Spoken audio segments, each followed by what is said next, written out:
Hi everyone. Could you please do the surveys for the Parkinson disease information?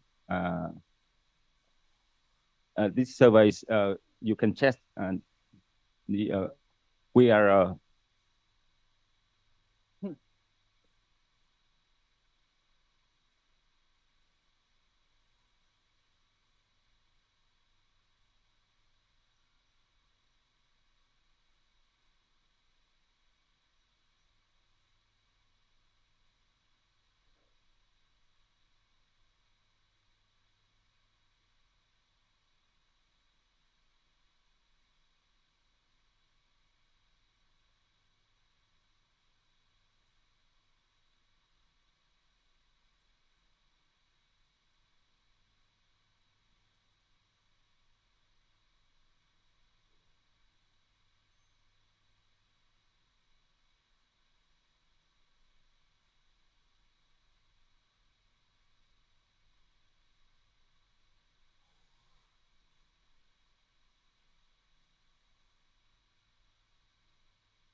Good afternoon, everybody. Welcome everybody to come back to the home for the next session. This morning we have seen and heard many lecture, and especially the very interesting cases. And in this afternoon, we will begin this session for the examination of hyperkinetic movement. I'm very honored to be here with you to moderate this session with Professor Lin Tian. And for the beginning of the session, I would like to introduce Dr. Jirada Sringean from Warongporn Phuenpathom to present the topic of how to examine the patient with the hyperkinetic movement disorder. Please, Dr. Sringean.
Okay, thank you for your introduction. And again, hello again.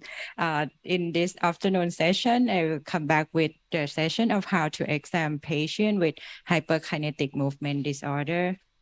And this is the outline of this lecture. Is also how to examine tremor, dystonia, chorea, myoclonus, and also functional movement disorder. Some detail we know in the morning session already.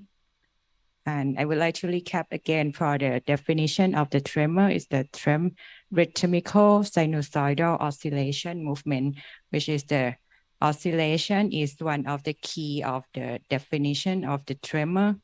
And also I would like to emphasize again, tremor is the most common form of involuntary movement disorder in adults. And we can classify into rest and action can be classified into kinetic and also postural and isometric. The kinetic is the tremor occur when we have an activity, and we can test with like the finger to nose test. The simple kinetic is the tremor that occur or the distance from the beginning to the end point. And intention, like we see in the cerebellar dysfunction, at there you will see the tremor at the end of the target, and also some task specific. For the postural is also position dependent and independent. Another one is the isometric tremor, which is you won't see the movement in the grass, but actually your muscle as contraction, like you hold the grass or the bottom of water, you didn't move your arm, but your muscle also contract and have a tremor. This is called the isometric tremor. And a little bit tip for the tremor examination according to the body part. For the rest tremor, I usually I already talk in the morning. And the second is for the postural.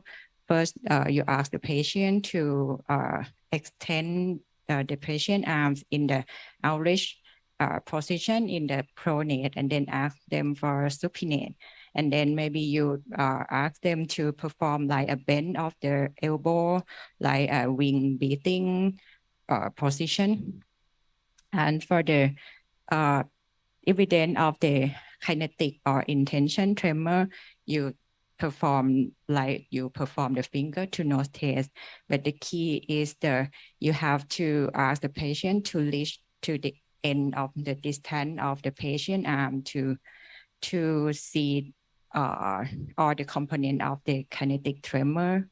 And also you have to look for other features like dystonic posturing, another co-assist Parkinsonism, and also cerebellar side that also quite common to occur together with the tremor. And this is for the history taking scope that can lead you to the tremor consensus that we will talk later.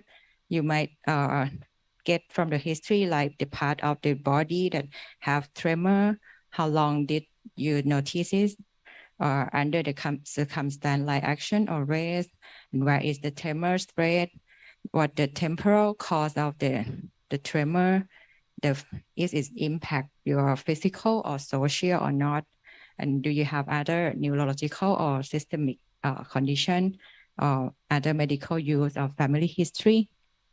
As I talked in the morning, from the tremor consensus in 2018, we classify into two axes. The axis 1 also the clinical characteristic, and the axis 2 also etiology, like in dystonia classification. And this is different from dystonia a little bit. For the axis 1 of the tremor, you should get the history feature like age of onset, temporal onset, alcohol drinking, and the sensitivity of the alcohol and drug, and also the past history, family history. And you have to get the tremor classification like body distribution, activation, or frequency that you have to notice. And another one like you have to know the associated side like other neurological or systemic side. And the last one, the additional laboratory test, for example, the electrophysiological test. And the axis 2 also etiology, which is usually acquired and genetic, and also maybe idiopathic, familial, or sporadic.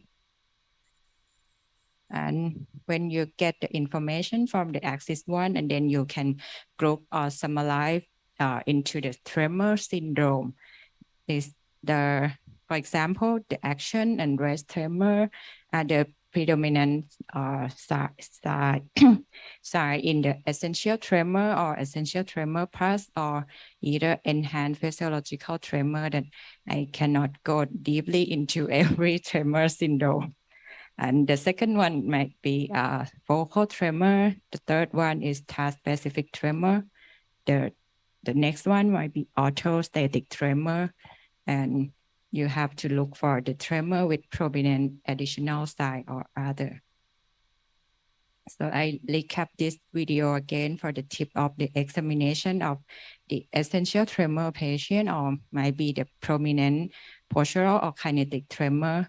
You not only perform the tremor test with only the postural or kinetic. Another effective or quite good test is handwriting.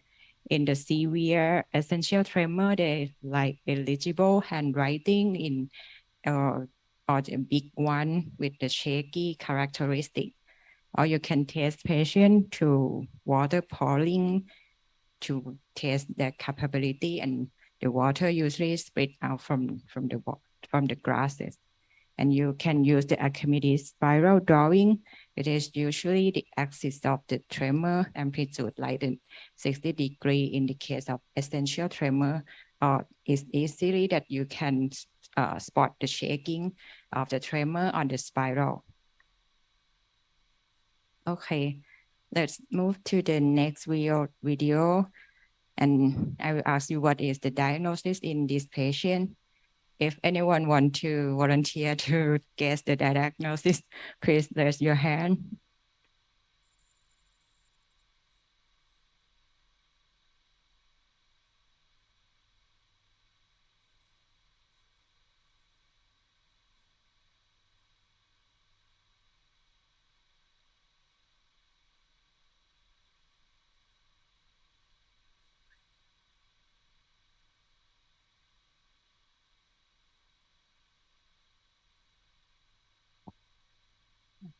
As you will see that he has a rhythmic oscillation when he used of his hand when he used the scissor. But in another test, he can perform it perfectly. And this is the task-specific tremor, which has several forms of the tremor depend on the situation. The primary writing tremor is the most common form of the task-specific tremor, but the tremor can occur in the patient who specialize in motor skill and practice over and over and using these body parts repetitively. For example, the musician, the golfer, and sister, like in this patient. And the next case, oh, I have the answer. He is the 15 years old boy with an history of right little finger tremor. He only complained of this tremor on his little finger for 3 months. He also has a normal cognitive and mood, normal perinatal history, no family history. But on the examination, apart from the tremor that you see in this video, we found a little bit very mild rigidity on the right arm. And for the eye examination, you will see the yellowish or grayish in the upper limbus of this patient, which is the KF ring. And the serum ceruloplasmin is quite low, around 1 to 2. And his diagnosis is the Wilson disease. So another rare tremor syndrome is, you will see in this patient, he in the position of the wing beating, like the bend of your elbow and stretch your arm. And the tremor is quite high amplitude in the proximal distribution of the arm. This is the wing beating tremor, which is, we can see in this tremor in Wilson disease too, but not all of the Wilson disease patients need to have this tremor.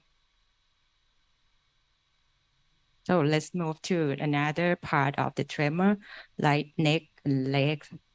For the neck tremor, it might be in the direction of no, yes, or in multi-direction.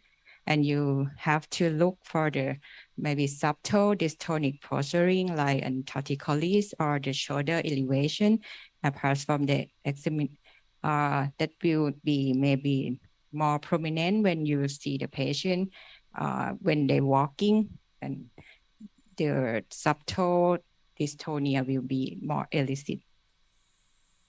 For the leg tremor, it can be classified into rest tremor, that you have to ensure that the foot of the patient flat on the ground to be the true resting. You have to support the body part that you have to test. Because if it didn't flat on the ground, it might be when the patient extend the ankle, it might be the cronus that you see, like the rhythmic movement. And for the postural tremor, you can ask patient to walk or no, not to walk, to stretching out his or her leg or standing. And the last one is observe the tremor when the patient walks. So, and you see the 60 years old woman, she complained of the leg tremor for 1 year on her left leg like this.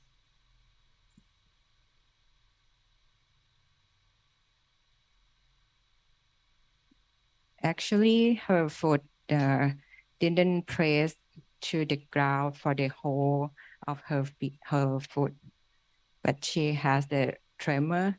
As you will see the rhythmic oscillation in side by side. And when I try to press her foot on the ground, the tremor decreased, but still have a little bit tremor.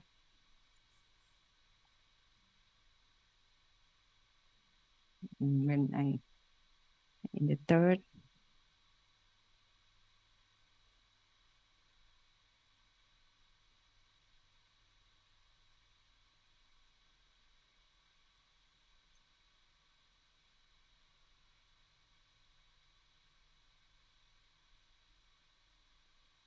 And for the bradykinesia, I think she also have a little bit bradykinesia on the left side.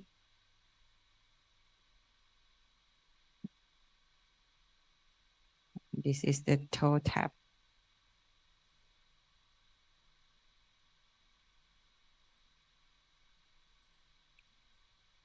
At the beginning, when I saw the first video that my friend sent to me, I'm not sure this is the real to resting tremor or not, and then try to do many positions.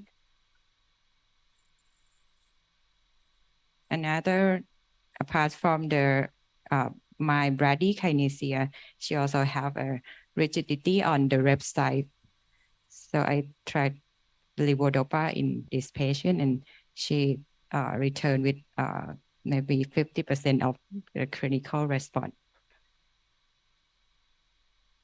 So let's move to the leg tremor. For the rest tremor of the leg, you should think about the Parkinson disease or another dystonic tremor that can cause the tremor on top of the dystonia. And another mimic might be cronus that you have to keep in mind. For the standing, most common is the orthostatic tremor. For the fast frequency, is around 13 to 18 hertz. It usually is called the characteristic of the idiopathic orthostatic tremor, and sometimes it associates with other neurological disorder like Parkinson's disease. It's called OT+. And for the slow frequency, like less than 10, it usually associates with other neurological disorder more common than the fast frequency. And for the walking tremor, it's quite very uncommon. Maybe some part with the cerebral disease, with maybe often with the truncal dystonia, and sometimes the walking tremor should consider for the non-tremor cause like myoclonus or another like functional movement disorder. Okay. And this patient,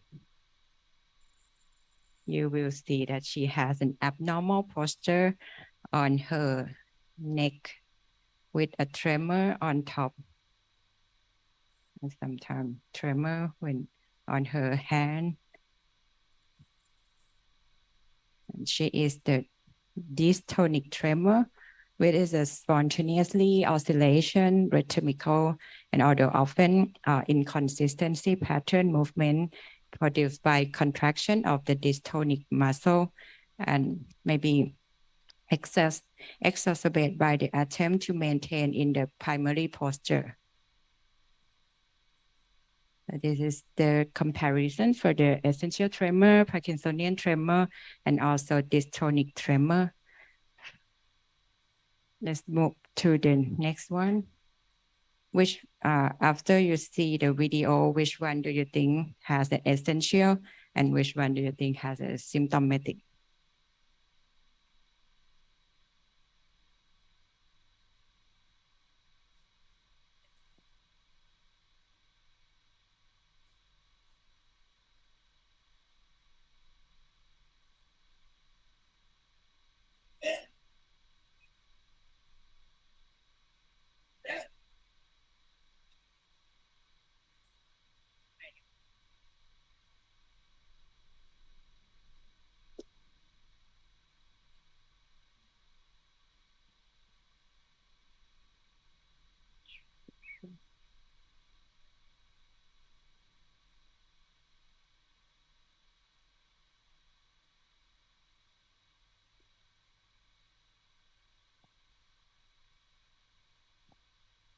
Okay.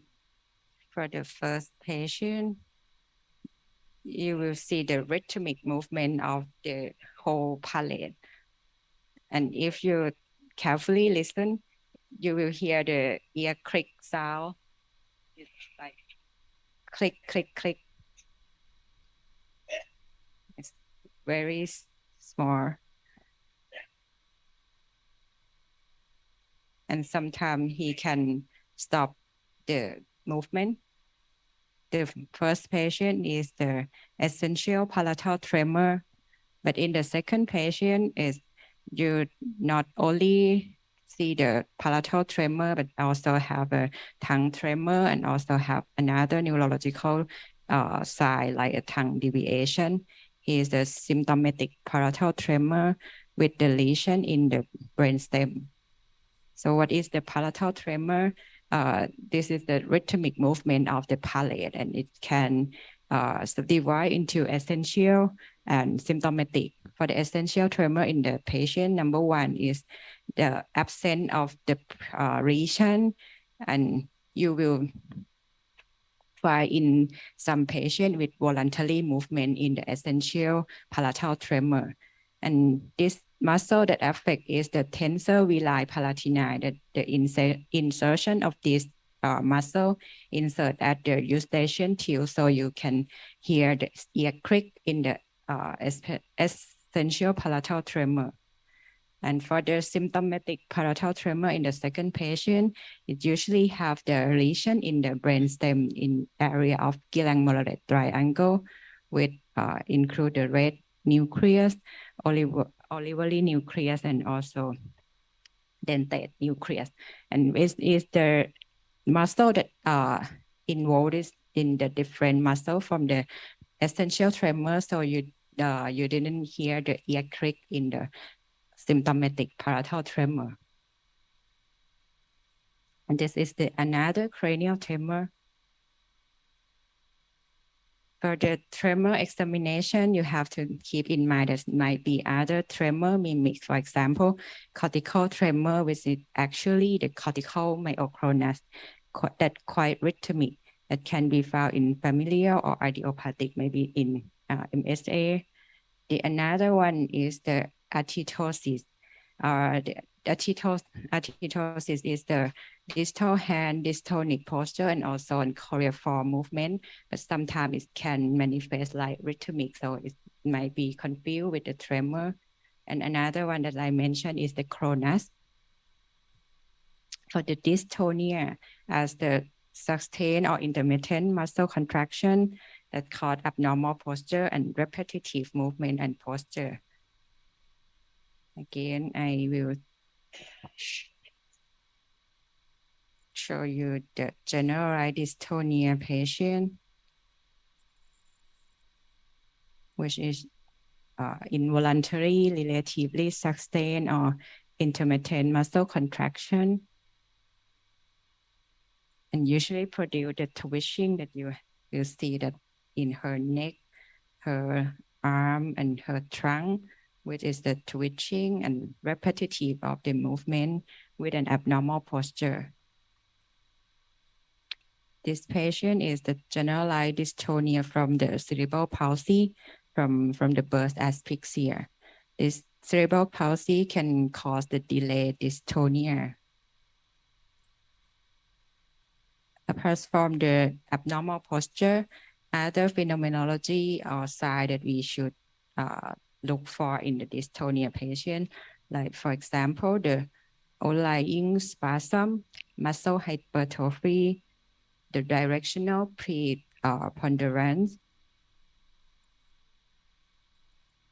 the variety of dystonia with the changing of the position.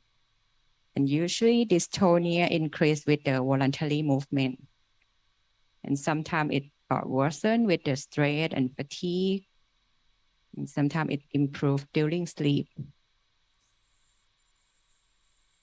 For the cervical dystonia, sometimes we will see the interesting sign. This is called sensory trick. You will see this severe cervical dystonia patient. And he said that he just touched his nose or his face, and then the position can be collected. and this called sensory trick or jest antagonist, which is the voluntary action like tactile or proprioceptive that correct the abnormal posture or abbreviate the dystonia. And sometimes imaginary sensory trick can also be effective. And again, this is the dystonia tremor that we allow the tremor can bound together with the dystonia.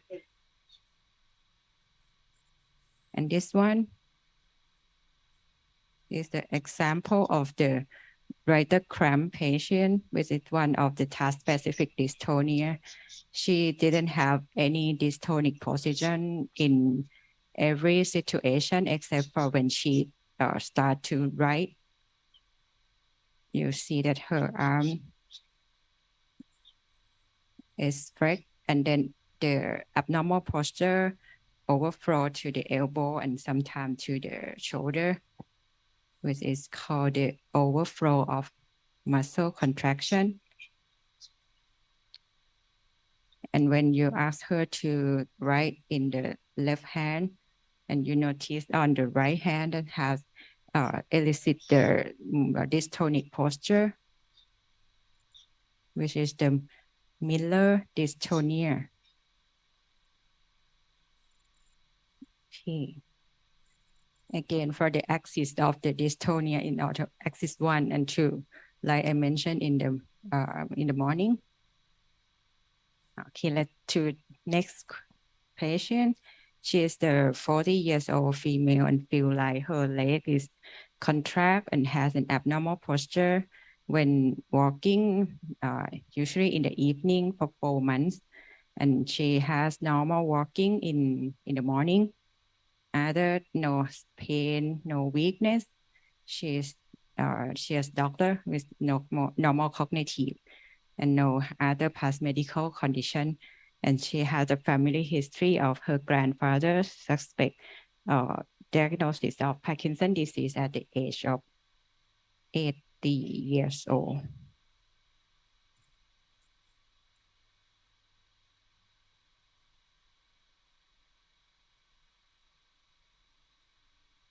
You will see a little bit abnormal posture on her left leg, very mild, like the internal rotation of her ankle.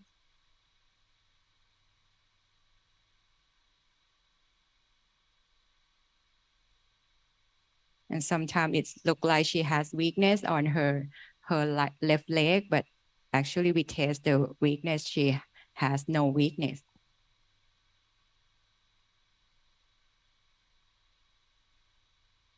For the diagnosis of this patient, she has a dopa responsive dystonia with the prominent feature of dystonia and Parkinsonism, and also have a diurnal variation. The onset usually in the childhood in the classic GCH1 mutation, but maybe adolescent or adult in another mutation. And it's for the GCH1 mutation is inherited in the AD inheritance. This is the rate limit. The mutation is affect the rate limiting step for the theta hydrobiopterin, which is the pathway of the dopaminergic mechanism synthesis. So, and the treatment is just the low dose of the levodopa, and one of the characteristics of the dopa responsive dystonia is the sustained response to low dose levodopa without the motor complication in the most classic DRD. But now we have many genes that causing the DRD that were found, not only GCH1 mutation, and making the clinical presentation of the DRD is quite varied. For the chorea, this is the irregular, flowing, and non-stereotype, random, and of involuntary movement. Again, chorea is quite random. So the examination of the chorea, you have to look for the phenomenology that I mentioned. And sometimes it might be very mild that resemble like an only restlessness. And for the proximal and large amplitude, this is the balism that I show you in the morning. And sometimes chorea can worsen by anxiety and stress. This is the two patients. The first one I show you in the morning with the Huntington disease. And the second one also have a very mild chorea than the left one. You will see that she have an irregular flow of light in her finger, her foot, sometimes in her face. She also was confirmed of Huntington disease too. So it might be the spectrum of the one disease. Another is the parakinesia. This patient with HD You generalized.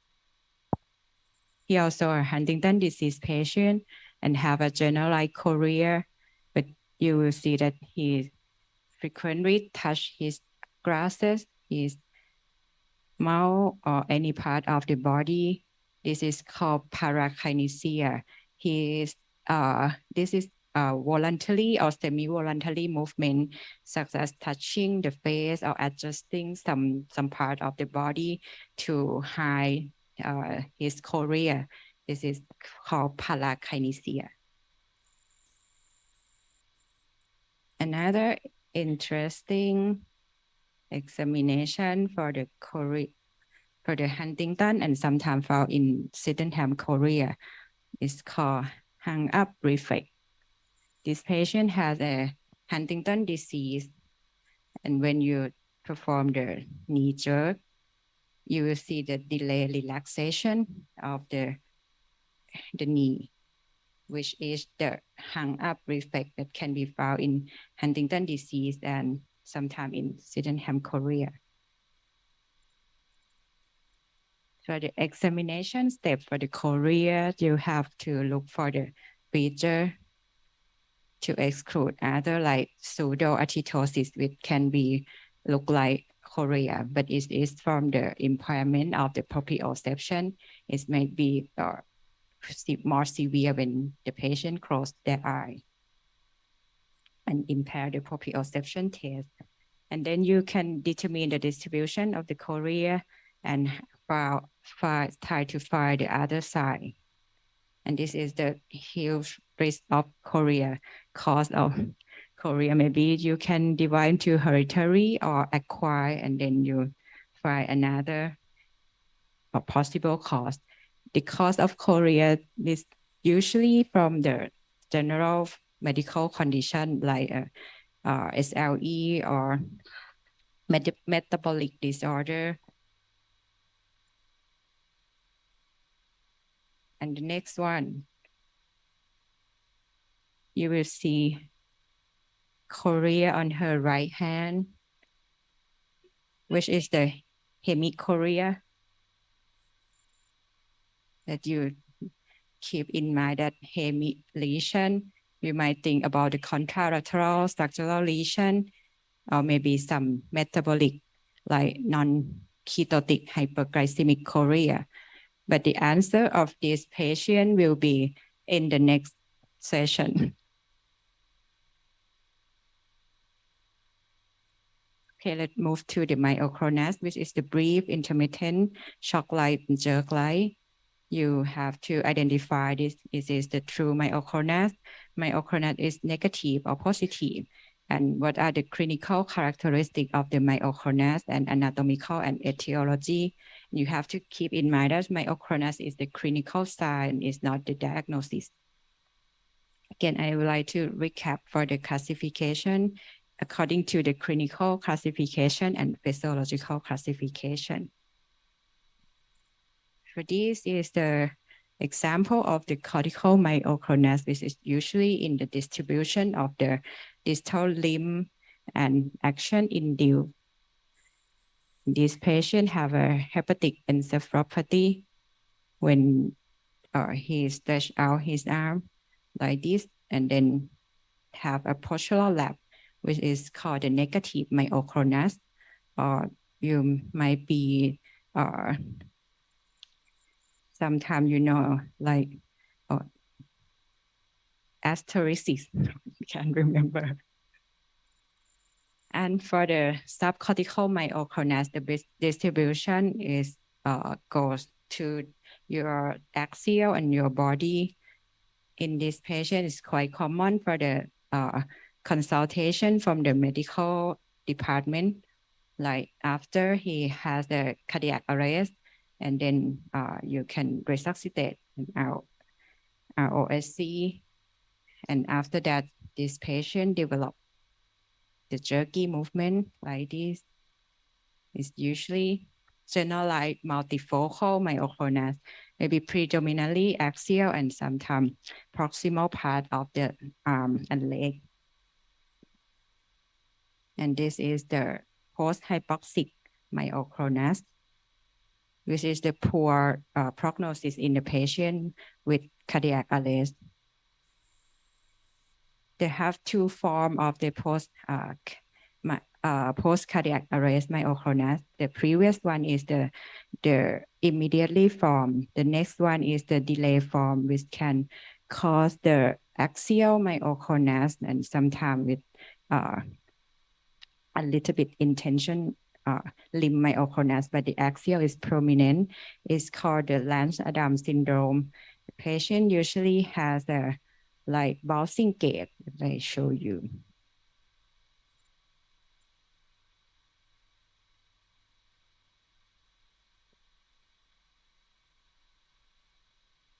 He also have a stimulus sensitive myoclonus too. And the myoclonus predominantly in the axial part.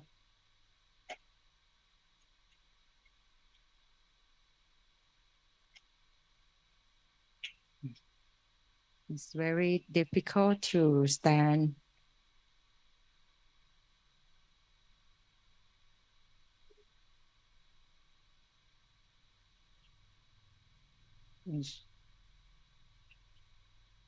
Oh. So again, this is the distinct feature of the hyperkinetic and the examination. To the last one, I show you in the morning, this is the functional movement disorder, and also in this patient.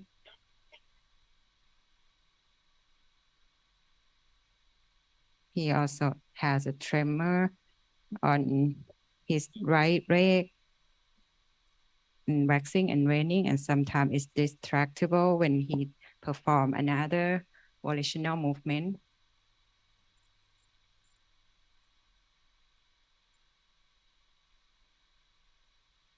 Yes.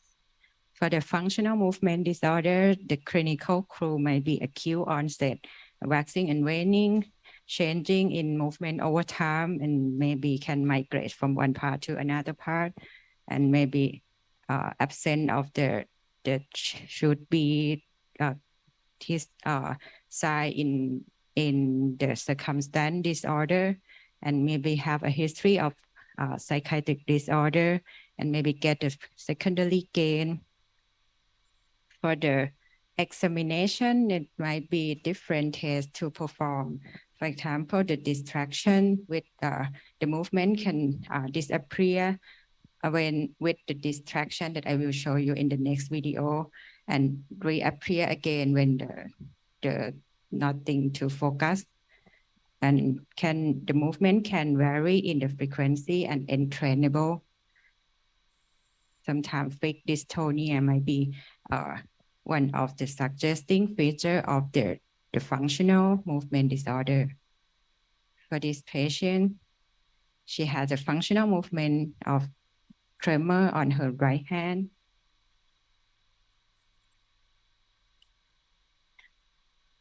I'm sorry, Dr. Sringean, we had overtime, so you can speed up.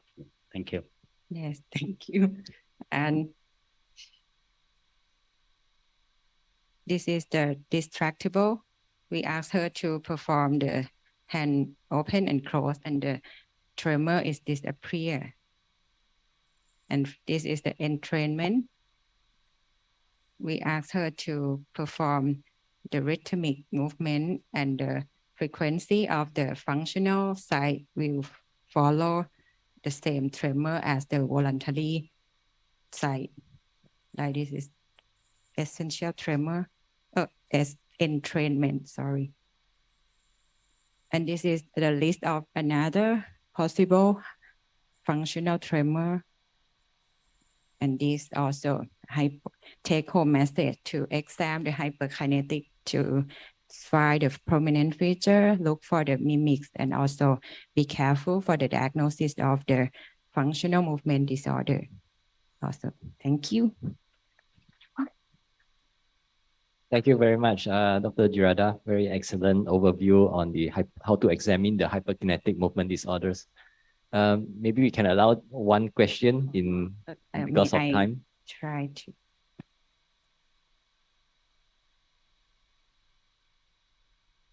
Are there any questions?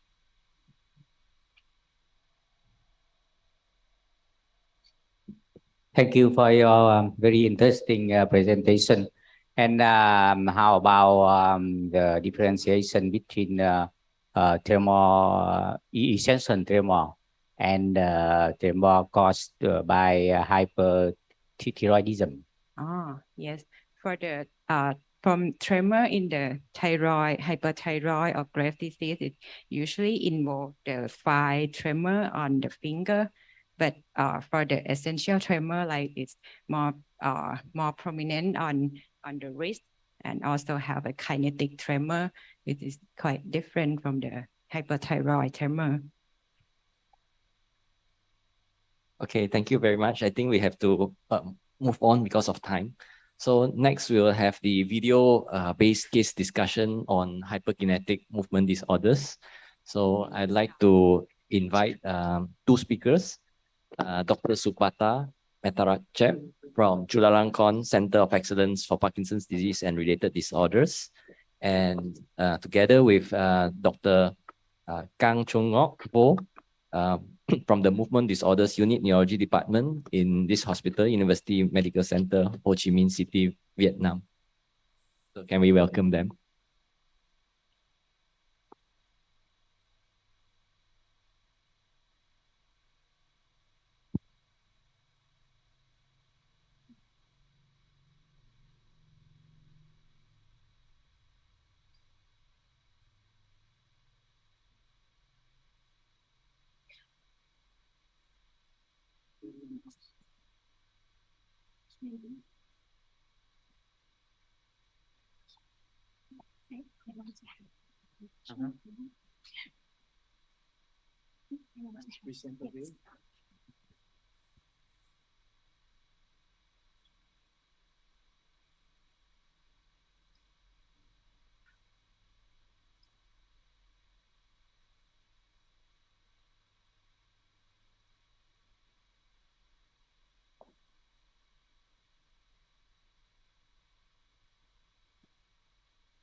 Okay.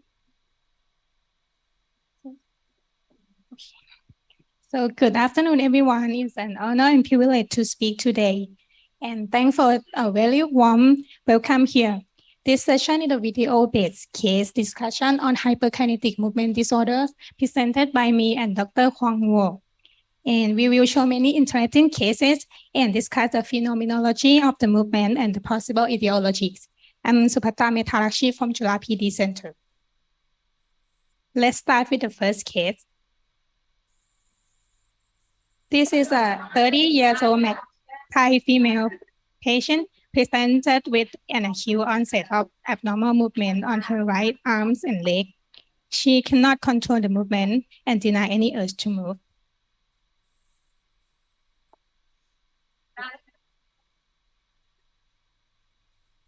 The second video, the doctor asked her to walk and turn around. You can note the abnormal movement on her right arm and leg. หมุนกลับได้ไหมเดินกลับไปถึงตรงโน้นเลยแล้วก็เดินกลับมาใหม่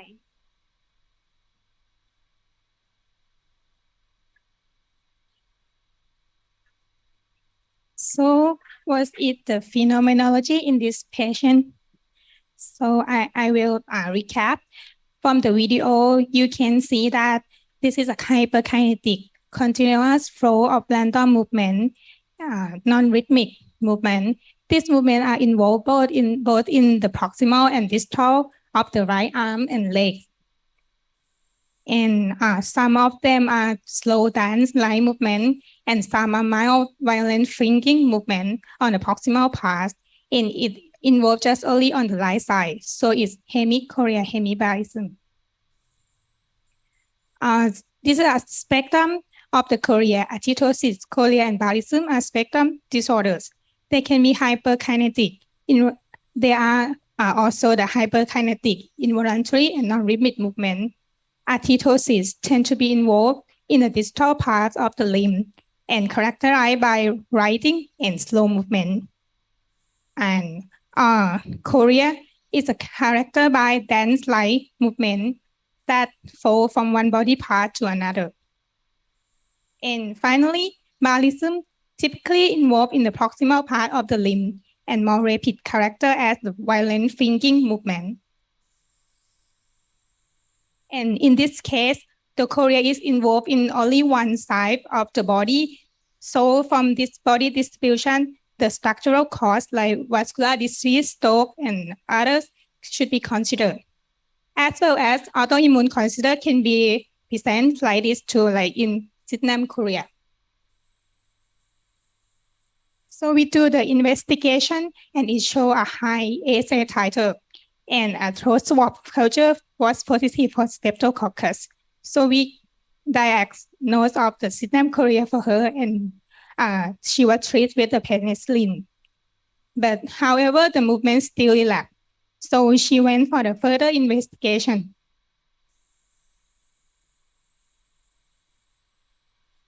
This is the fly-eye blend demonstrate the O infarction in bilateral frontal lobe, and also the prominent leptomeningeal collateral result in a view with contrast enhancement and a high fall on the flare due to the slow fall.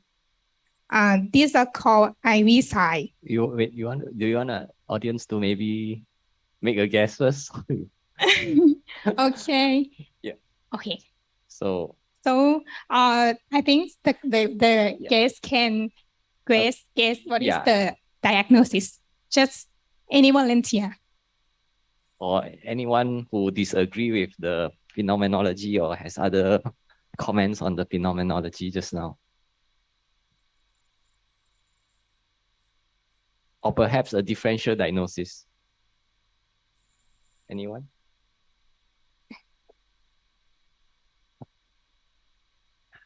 Thank you. For me, the IV side I saw usually in Moya disease, and now I know the Sydenham Korea also have this side. Thank you for the presentation. Does the rest agree with him? Or are there any other tests that you would like to do?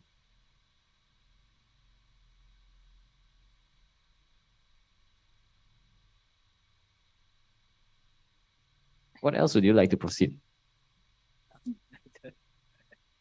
For the Moya, I will check the DSA, and for the Sydenham Korea, I will check the ASLO. Should we ask the expert also? Let's ask Richard. Oh, yeah, it's in the case. Okay. Dr. Tai, maybe? Talk about phenomenology. Yes, we agree with you. We can see the patient have the involuntary movement disorder on your left side, hand and leg with random, irregular, and irregular movement disorders and non-stereotype. So in and it's predominant on the distant limb. So in this case, I think the patient have a hemichorea. Yes. Of course, we must do the investigation for the diagnosis, the cause of hemichorea in this young patient. The cause of autoimmune encephalopathy or some neurovascular disease or genetic disease, we must to screen the causes. Yes. And talk about the MRI. You continue to explain the MRI, please? Okay. Yes. So she was diagnosed as moyamoya disease, like the audience, and thank you for participation. And she undergo the CTA band, which is demonstrate a severe stenosis of bilateral supracrinoid ICA in the M1 segment, bilateral MCA. And she also do the CT perfusion, which demonstrate hypoperfusion on the left side. So this the first case is a patient with moyamoya disease who presented with hemichorea hemibalism. This is a summary reported case of chorea associated with moyamoya disease. Patients can be present both in unilateral or bilateral chorea with an imaging involved basal ganglia. And our patient had the evidence from these reviews. Our patients had the evidence of hypertrophy lenticulostriate collateral vessel through the basal ganglia. So that's the cause of the mechanism of the hemichorea. And moving to the second interesting case, this is a 57-year-old Thai female patient presented with cognitive decline and abnormal movements for 7 years. And she also had the positive family history of the movement disorders, her mother and her younger sister.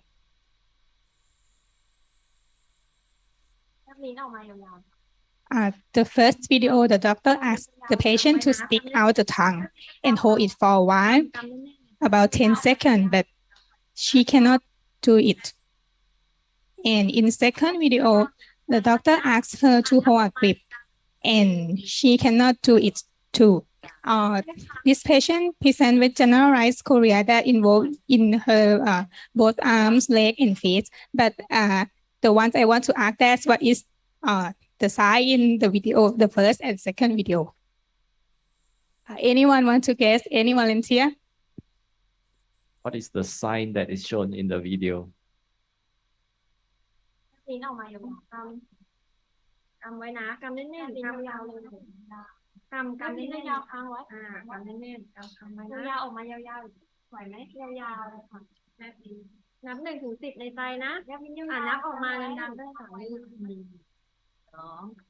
Okay, anyone? So what is the sign shown in the video and what does it signify?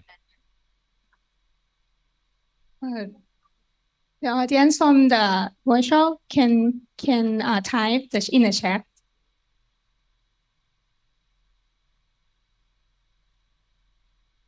Volunteers?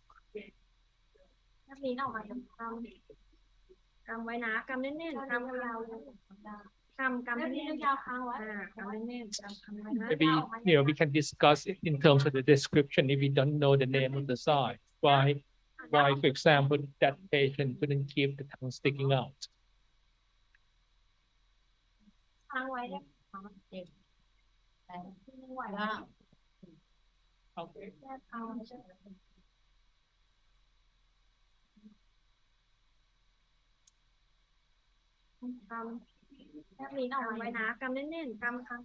I think the patient has visual signs and grips.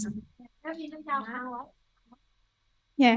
ยาวออกมายังไงนับ1 ถึง 10ในใจนะนับออกมาดังๆ Okay, so can also let me move to the answer.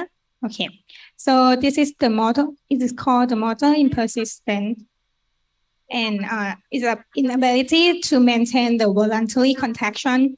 The first video showed the tongue protrusion, and the second video is the movement grip, that she unable to do the constant grip. And I want to add the involvement of the chorea in her face that is very prominent in the eyebrow, and look at the features that show this. Okay, so in addition, the first one also they have been described as the flying catcher's tongue as well, the tongue protrusion. Thank you. Okay. So in addition to generalized chorea, these patients have a unique character of the chorea that involved in the forehead, in the upper part of the face. That is very specific to the Huntington disease, and from the history of this case, that is chronic progressive, and also the positive of her family history in the autosomal dominant pattern. So the diagnosis point to the AD group of the primary chorea. And she do the genetic test and reveal the positive of the repeat CAG expansion in the HTT gene. So this patient was diagnosed as Huntington disease.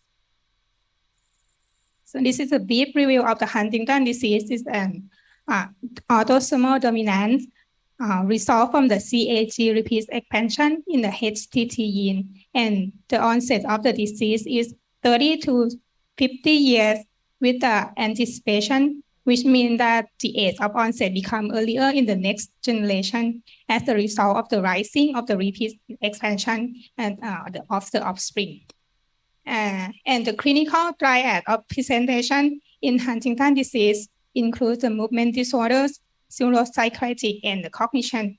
And the most common movement disorder is in Huntington disease is chorea, which is present about 90%. And other is the dystonia Parkinsonism tics. This picture represents the natural history of Huntington disease that is begin with chorea, followed or intersect by the occur of the cognitive and neuropsychiatric symptom. Okay, so moving to the third case. This is a 30-year-old Thai man presented with neck pain and abnormal postures for 8 months. So we do play. Okay, so the doctor asked him to turn the head to the right and to the left.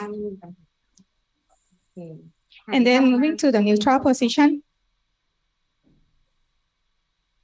And you see that the head is tended turning to the left. And then the patient touched at her neck, at his neck and chin.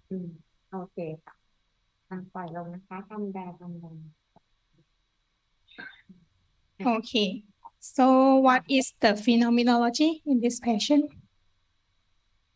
So what is the phenomenology and what is the touching at the neck signify?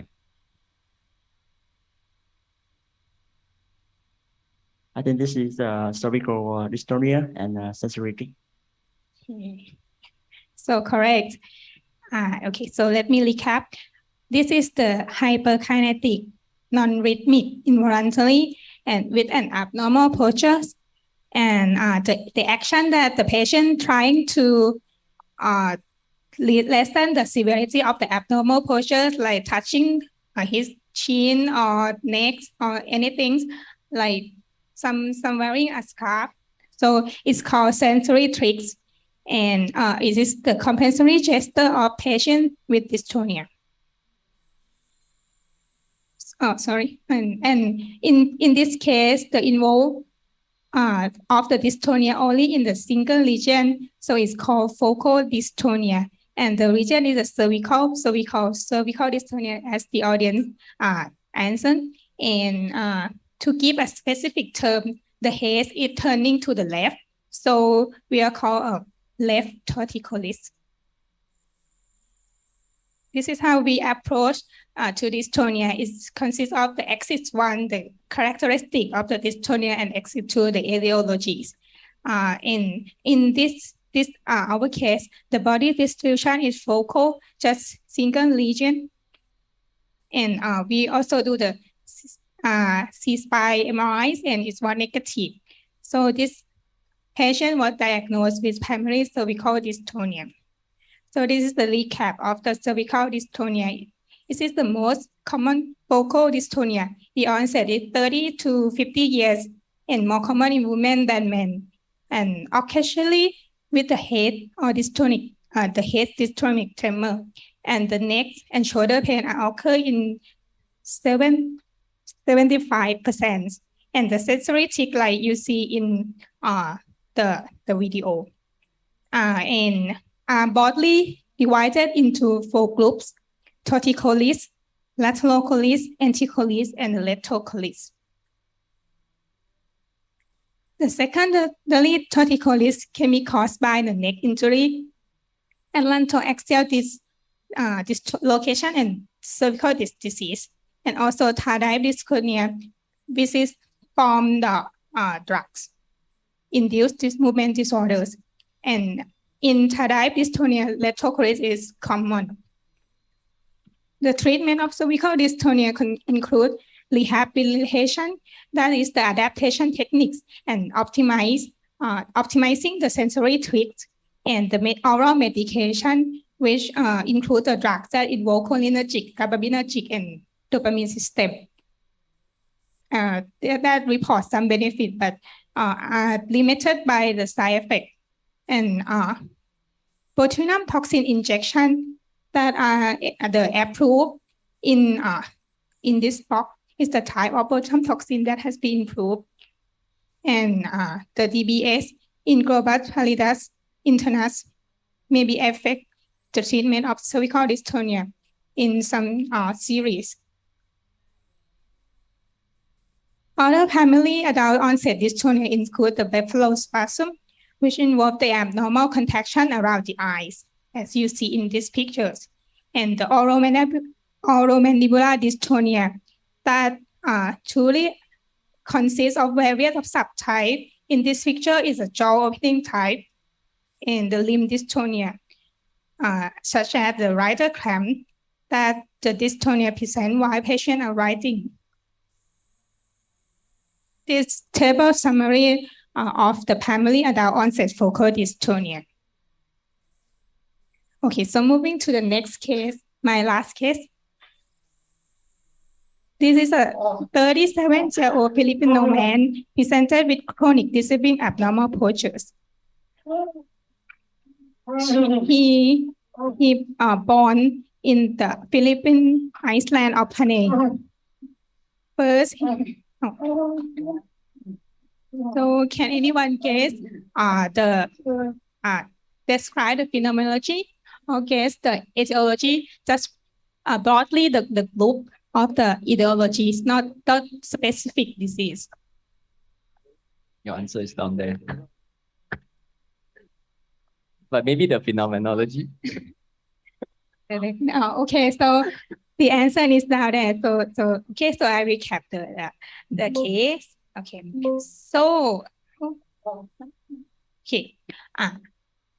Phenomenology. Okay, yeah. So this kind of phenomenology. Okay, so the phenomenology consists of the generalized dystonia that's in entire face, oromandibular dystonia, and the letocollis of cervical dystonia, and also involve the trunk. And from the history and physical examination, he also developed the Parkinsonism with limb rigidity and bradykinesia. So from the history of chronic clinical cause in this case and generalized disturbing that is point to the hereditary causes of dystonia, which consists of various disorders. And in this case, the dystonia are combined with the Parkinsonism. So this group are the disorder that should be considered. The genetic test revealed the mutation. So the patient was diagnosed with the loop-back or X-linked dystonia Parkinsonism DYT3. The patient has been treated with botulinum toxin type A injection for a while, but only partial relief. So he underwent the DBS surgery and good response. Loop-back is an X-linked dystonia Parkinsonism with clinical or focal dystonia, like in the case shown, and followed by the segmental or the generalized dystonia. And Parkinsonism developed later 50% of the case. And the endemic is in Panay, Philippines. Okay, so thank you for your attention. Thank you very much. Any comments or questions? Very interesting cases, all the 4 cases. So you can see all the phenotype and also the underlying disease. Richard, you wanted to say something? I thought that the video of the last patient is quite striking, and usually when we encounter that type of patient in the first instance, the problems always about whether this is a primary or the secondary form. And I think that there is certain clues on the physical examinations that you see from video might help to differentiate between the two. First is the dynamic nature, the dynamic movement of the dystonia of the patients that you see helps to support that, that might be the primary or hereditary form. You see that type of dystonia in those patients is quite dynamic. You see a lot of, movement in contrast to certain type of the secondary dystonia in which, is very stiff, rigid, and fixed, and that when you see that usually suggests more of the secondary, like patient with autoimmune or the other secondary cause. Sometimes you see very stiff and rigid.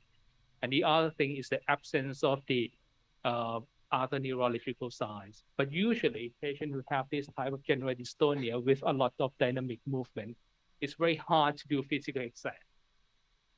Usually we can do mainly with the observation and things. So just want to point out that that video is quite good. The other thing that you might want to point out about the loop-back is the oromandibular and the lingual, particularly lingual involvement at the initial stage. And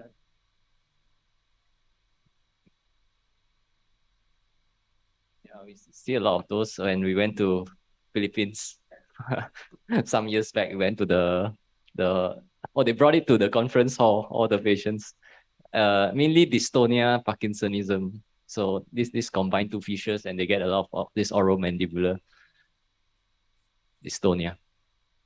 Okay, we can go on to the 2 more cases from Vietnam.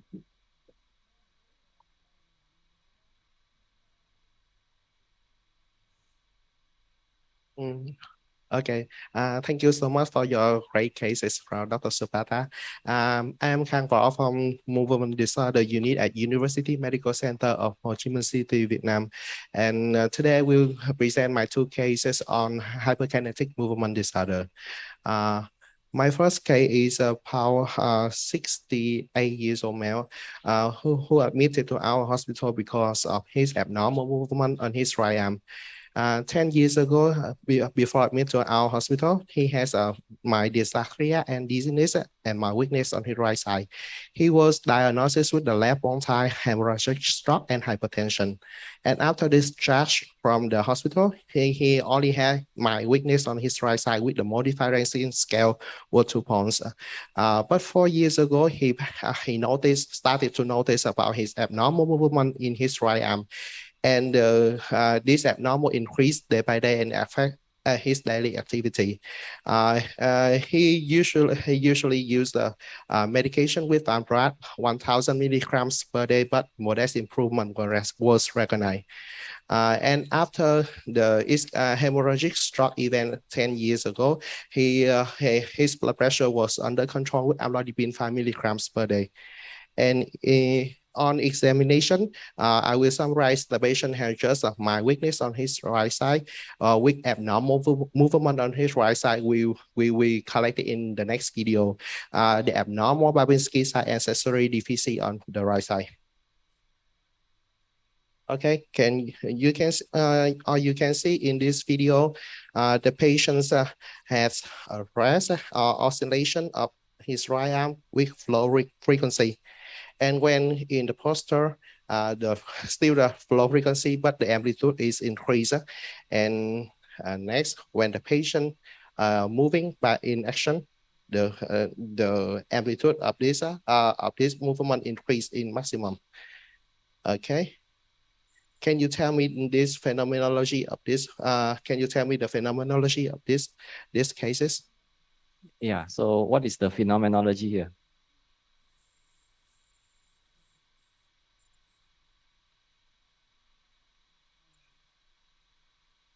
Tremor, dystonia, chorea, and what type?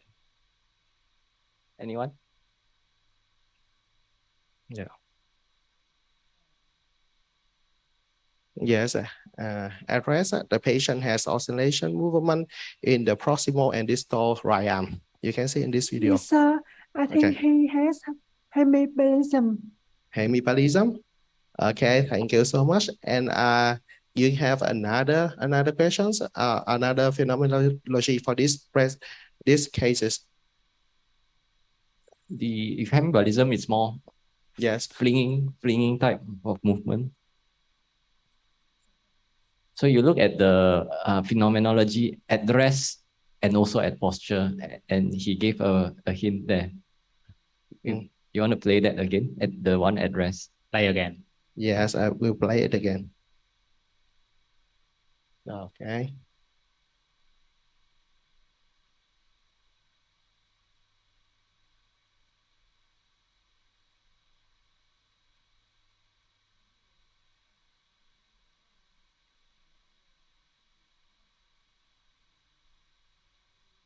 Okay, may I try? Yes, please go ahead. I think this case is compatible with Holmes' tremor, right? Yes, Holmes tremor. Holmes tremor. Okay, that's exactly. Thank you so much. Okay. Yes. This case is illustration of the Holmes tremor, which characterized by the rest tremor and with the flow frequency in the proximal and the distal arm. It increased the amplitude of the movement by in posture and the reach maximum when the patient in action. And this phenomenology is Holmes tremor.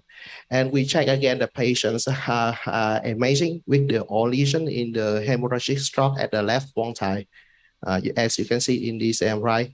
And once again, I want to remind you about the one of the most important neuroanatomical regions in that causing this phenomenology is the Wheeler-Morales triangle, which consists of the ipsilateral dentate nucleus, contralateral at the red nucleus, and the contralateral inferior olivary nucleus. And each in any damage in this nucleus or any damage in the tract connection between those nucleus can cause these abnormality. Okay, and one more questions about, can you tell me some phenomenology that have the same phenomenology like Holmes tremor that has the characterized that the rest tremor, action tremor, and postural tremor that you need to be differentiated in the clinical examination? Can you tell me? One of more specific have this maybe have some overlaps with the Holmes tremor in examination. Okay, can you tell? Okay, I will show the answer. It needs to be differentiate between Holmes tremor and limb of myarrhythmia in clinical examination, because of these two phenomenologies have the same presentation lies in the rest tremor, and posture tremor, and go-directed tremor with the low frequency. As you can see in these images, Hermes tremor reach the increase the amplitude of the movement, abnormal movement when in postures, and reach the maximum amplitude in go-directed. But in limb myarrhythmia, when the patient in postural or go-directed, the amplitude maybe remains unchanged or mildly modulated. Okay, we will next. Here's the abnormal movement of this young man who admit to our outpatient department after 6 months after thalamic hemorrhagic stroke. As you can see in this video, the patient has a semi-rhythmic oscillation in his left arms with dystonic posture, and the semi-rhythmic oscillation of his left arm remains unchanged during at rest posture and go-directed. And this patient have the diagnosis with limb myarrhythmia. And you can see in this table, the Hermes tremor and limb myarrhythmia still have the same etiologies.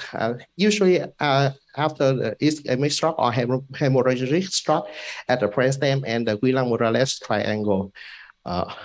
Okay. Yeah, it's normally a very slow tremor, about 2 to 4 hertz. You can get it after a stroke, whether it's hemorrhagic or infarct, but you also get it in cases like NMDAR encephalitis, especially at the facial region there. So that has also been described. Yes, yes. Okay, thank you. And nowadays, because the Hermes tremor, it causes a very disability for the patient. Therefore, the groups of authors suggest the possibility algorithm for the treatment. We can use the first line therapy like levetiracetam, trihexyphenidaine, or levodopa for treatment of Hermes tremor, or using the second line with the clonazepam or botulinum toxin injections, or combination of steam medication. In case of refractory of Hermes tremor, some authors suggest that DBS, especially in the GBI and VAM, for the control the symptoms of Hermes tremor. Okay. I will moving to the last case of my my last cases.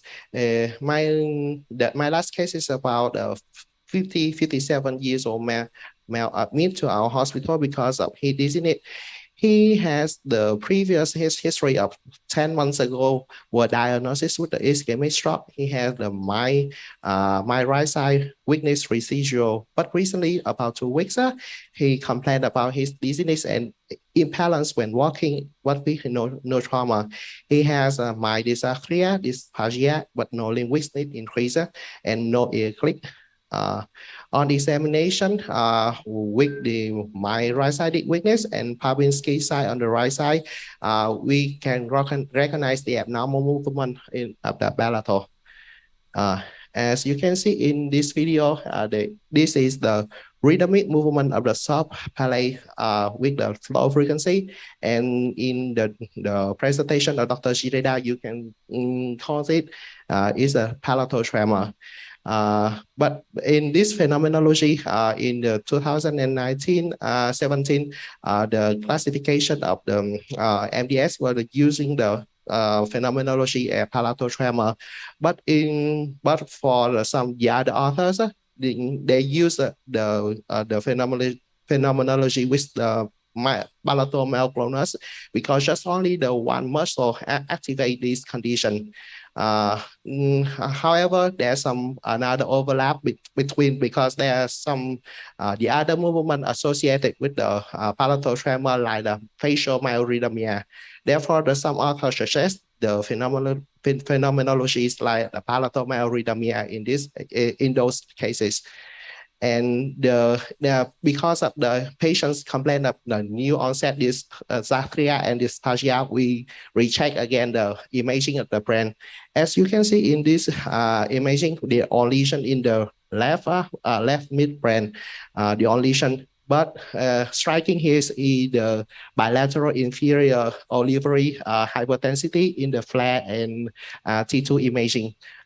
Without gadolinium enhancement, but I'm sorry, but I'm not showing here. And as you can see in this video, can you tell me what's with this imaging? What do you think about this imaging? What's the abnormality in this MRI?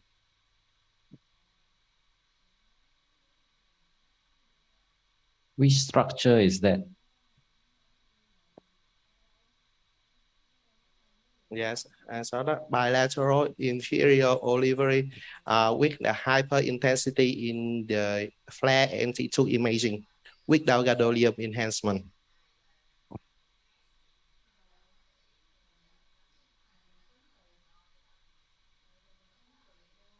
Okay, nobody? Okay.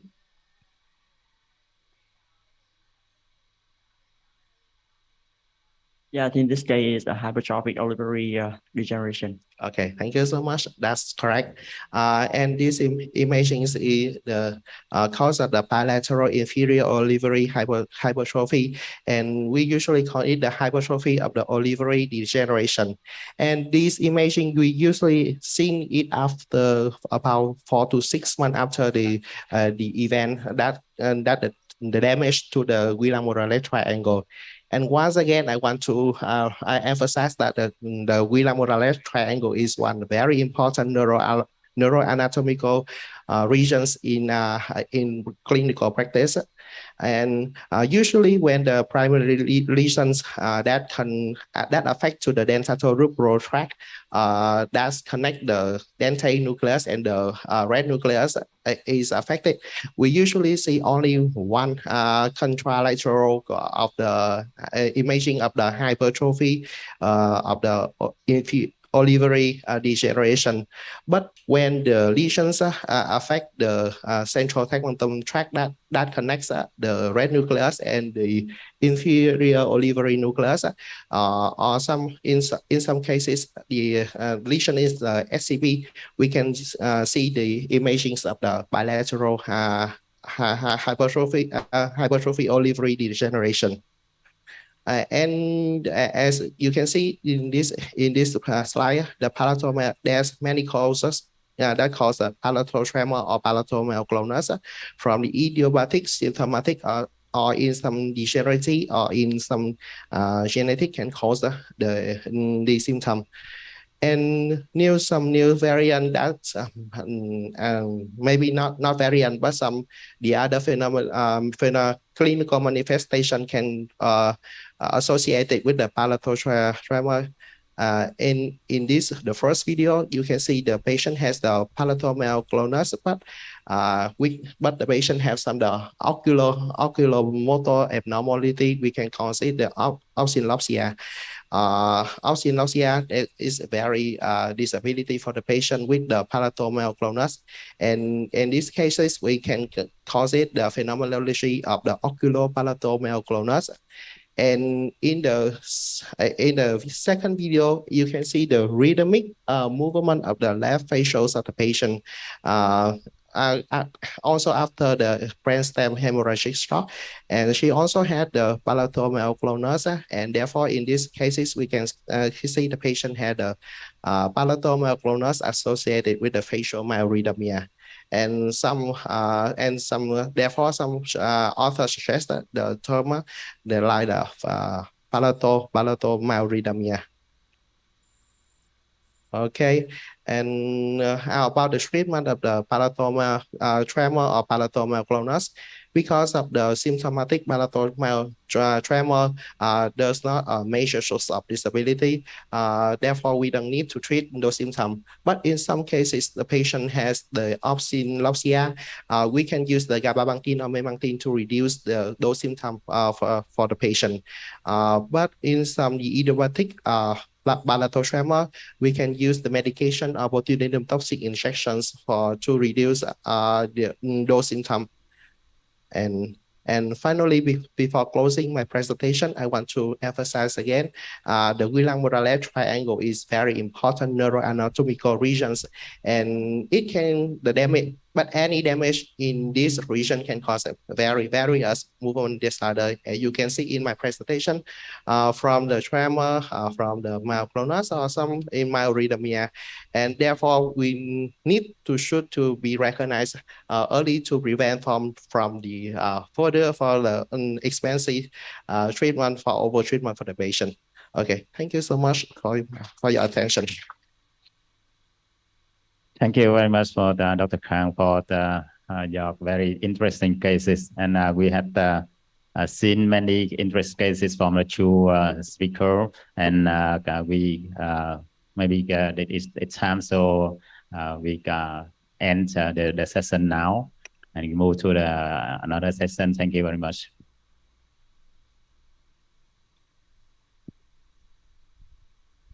Yes, we will have 15 minutes for coffee break, and we will come back at 3:15.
So please, colleagues, we have to the seat, so we can begin the latest session of the day. I hope that after all day hard working, we are able to still concentrate to this very interesting session. It is my pleasure to introduce Dr. Warongporn Phuenpathom from Chulalongkorn Center of Excellence for Parkinson disease and related disorder. Her topic today is how to examine patients with gait disorders. So please, Doctor. Thank you for your great introduction. And before we start the session, Dr. Jirada would like to say something about the questionnaires. Just a little bit, because of the lack of the resource and the challenge in the PD treatment in our region, as we mentioned, from the initiation of the Indo-China Movement Disorder Conference. So we try to collect the information from our region. So we would like to invite you, all of you, to answer the evaluation of the awareness of the medical staff about the Parkinson disease. So to improve the diagnosis, treatment, and also the patient care in our region. This is the two parts of the awareness of the treatment and also treatment available in your country. And the second part is the knowledge, PD knowledge questionnaire. And please, you can scan this QR code and then you please answer your question.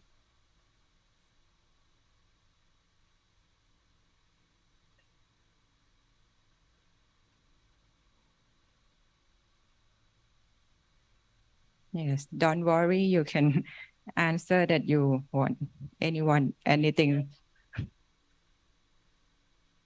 Yes. Okay. So maybe go to the next session.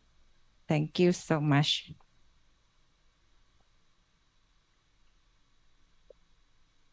Oh, yeah. So, greetings to all participants, and it's a very great opportunity for me to be here. I'm Warongporn Phuenpathom, a faculty from Warongporn University.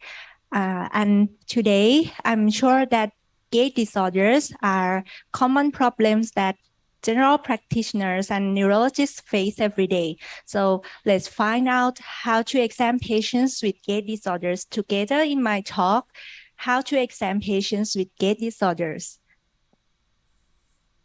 To declare my conflict of interest, I received a PhD grant from the Second Century Fund, Warongporn University.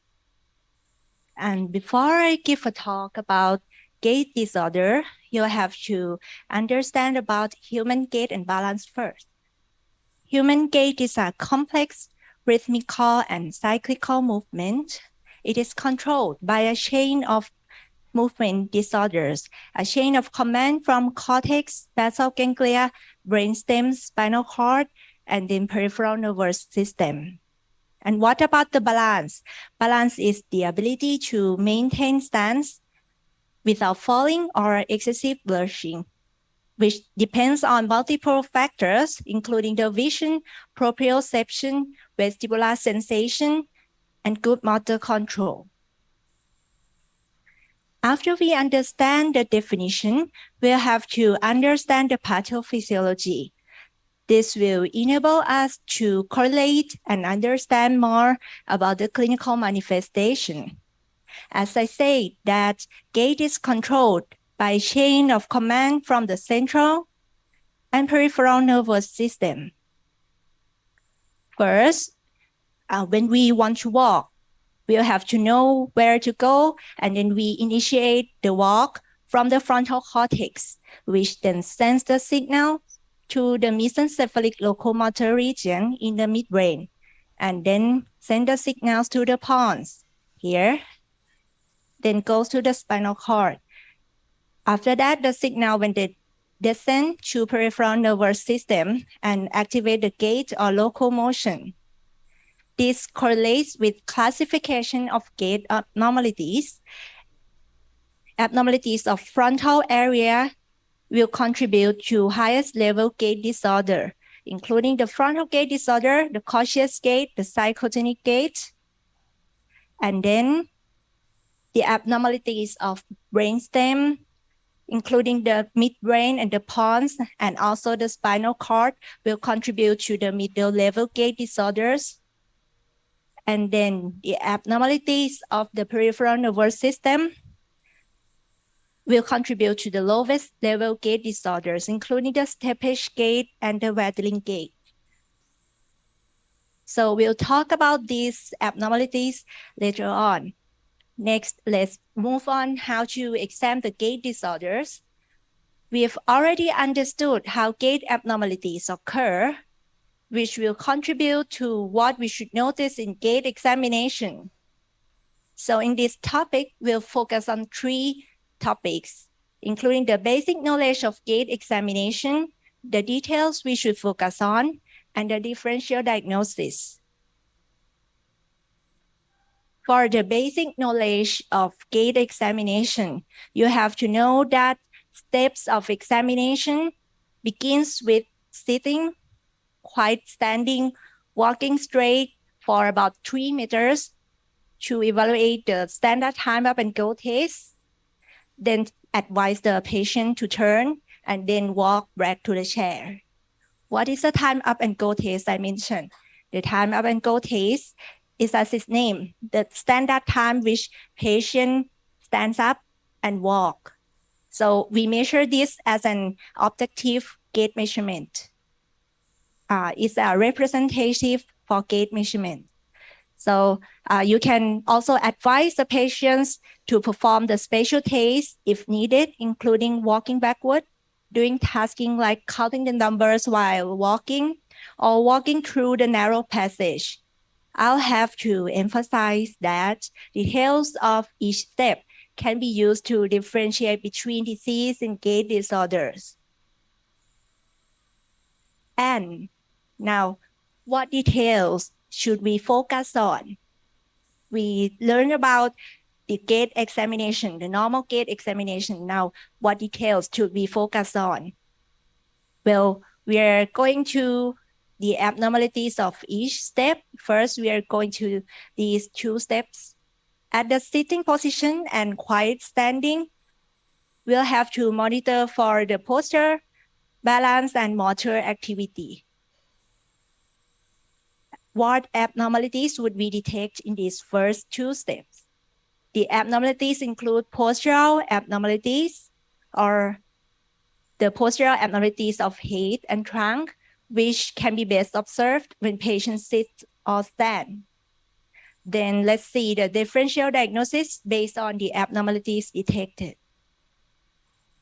You can tell the diagnosis of patient at first glance on the chair when they come into your examination room. The common postural abnormalities of head include backward dropping of head or retrocollis, and forward dropping of head, or we call it anticollis. The picture on the left here demonstrates the retrocollis. When we found retrocollis on examination, the common differential diagnosis should include the PSP, of course. However, there are other lists of differential diagnosis as in the blue box here, and we'll talk about this later on. So what about anticollis? What we would think of when the patients have anticollis? The common differential diagnosis should include the atypical Parkinsonism, especially the MSA, and also the other neuromuscular diseases like the ALS or the myasthenia gravis also have the probabilities to have anticollis also. But please note that patients should have lower motor neuron type weakness or other specific signs along with anticollis if you suspect ALS or myasthenia gravis. Another thing to be considered is to differentiate between anticollis and stool posture. Or if the stooping is severe, we call it the camptocomia. As you see in the two pictures on the right, anticollis is considered when abnormalities are observed above C7 level of the spine and stool posture are below. Why you have to differentiate this? Because the differential diagnosis and the treatment are different. Anticollis is mostly found in MSA or other neuromuscular disease, like in the middle picture, while stool posture is mostly found in PD. The postural abnormalities can be found at the trunk also. If patients lean sideways in abnormal degree, we call this the pizza syndrome. This can be found in advanced PD and a typical Parkinsonism. Some patients with musculoskeletal problem can present with the pizza syndrome also, like patients with scoliosis or other vertebral abnormalities. So it has been listed here about the other differential diagnosis of the pizza syndrome. But the typical diagnosis you should mention is the Parkinson's disease. And what about the drifting backwards? Of course, we'll have to suspect for opisthotonos, which may be caused from what we know, tetanus, or some types of poisoning. This can be found in a typical Parkinsonism like PSP and PD also. Another thing to be noted is that you see that drugs can cause all the postural abnormalities, especially the drugs in the type of the dopamine blocker or neuroleptic drugs.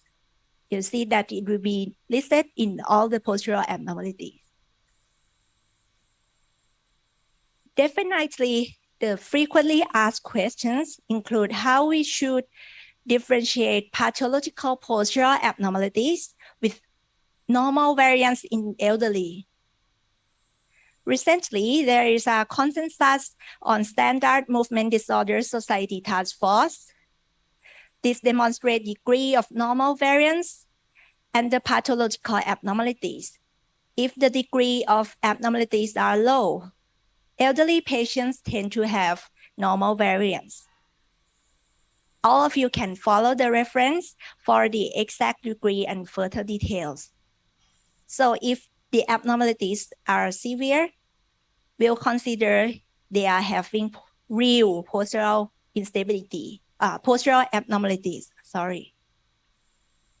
So what about the other abnormalities that can be detected in these first two steps? The other abnormalities include the abnormalities of balance and motor activity. When the patient rises from the chair, the abnormalities can be divided into reckless rising or slow rising. Reckless rising can be found in PSP, as known as the rocket sign in the left video. You see that this patient, when he tries to lift up from the chair, rise up from the chair, he fell back into a chair when attempted without attributed caution. However, in the right video, you see that this patient has slow rising caused by his proximal muscle weakness, or if extreme, it can also be found as gout sign in muscular dystrophy, like in the right video. Other factors can also confound the rise of patients, such as musculoskeletal problems or pain. Now we are moving to the abnormalities in the 4 steps here. Before we go to the abnormalities in that 4 steps, you have to know about the gait cycle. You can compare the demo picture at the first row with the real video at the second row. The gait cycle starts with stance phase and ends with swing phase. Stance phase is when any feet contact with the floor, and the swing phase is when any feet is in the air. In the stance phase, the first step is the heel strike and the beginning of the gait initiation. Then the foot is fully contact to the floor and ends with toe off. So what we would monitor in the stance phase, we can evaluate the stance width, which is divided into narrow-based and wide-based gait. Other things we can evaluate is the step length and the stride length. The step length is the distance between right and left feet here, and the stride length is the distance between the same step, like in this figure. In the swing phase, the abnormalities can be detected in the arm swing. So next, what details should we focus on? These 4 steps here. When patient walks straight, turns and walks straight back to the chair, we'll have to monitor details as listed, which are correlated with the gait cycle I have previously mentioned. The special test can be performed if you don't see the abnormalities in the basic examination. So what abnormalities can be detected? They are listed as following. So let's see the details of abnormalities for the differential diagnosis. And the first one is the freezing of gait. Abnormalities of gait initiation, maintenance, and termination can be observed as freezing of gait. So freezing of gait is defined as a brief episodic inability to generate effective steps despite the intention to walk. It doesn't occur all the time and has various clinical manifestations, depends on the provoked situation, like when patients are at the start, turning, approaching the target, or if severe patients can have freezing when they walk in an open space. This spectrum of presentations can be found in PD or frontal gait disorders. So now we are moving to the second abnormalities, the abnormal stance width. Abnormalities of stance width can be divided into wide-based and narrow-based gait, like I've mentioned in the previous slide. Wide-based gait can be found in cerebral ataxia. You will also notice that there are dysmetria of each step, but it is consistent in all of his steps. Patients with NPH in the second video also has wide-based gait, but you'll notice that the step is a little bit short and she hardly lifts her feet from the floor. The most important thing in the second video is the arm swing is normal. You see that her arm swing is normal. So we call this the lower half Parkinsonism. The next video is the patient with MSA or a typical Parkinsonism. He has wide-based gait, but the difference is that you see that this patient had postural instability in the medial lateral plane, like some speakers mentioned in the previous session. Patients with PD have narrow-based gait to compensate their postural instability in anterior-posterior plane. And the last video is the patients with spastic gait. You see that they have narrow-based gait due to their muscle spasms. Now let's move to the third abnormalities, the abnormal steps. They can be divided into reduced step height, increased step height, and irregular or asymmetrical cadence. Reduced step height can be found in Parkinsonian or frontal gait like this, because patients have brady or sometimes hypokinesia. It can also be found in neuropathic gait, like this video, in which patients have weakness, so they cannot lift their feet from the floor, and the step height is reduced. However, the increased step height can also be found in choreic gait here. An example is a levodopa-induced dyskinesia, as known as the silly walk. you'll see that this patient has stamping with high step height. And also that his arm swing is also increased. For the last video is the patient with the cerebellar ataxia. You'll note that this patient has irregular or asymmetrical cadence, or you see that the steps of the patients is very irregular, which can be found in cerebellar ataxia. Sometimes this type of abnormalities is also found in patients with psychogenic gait.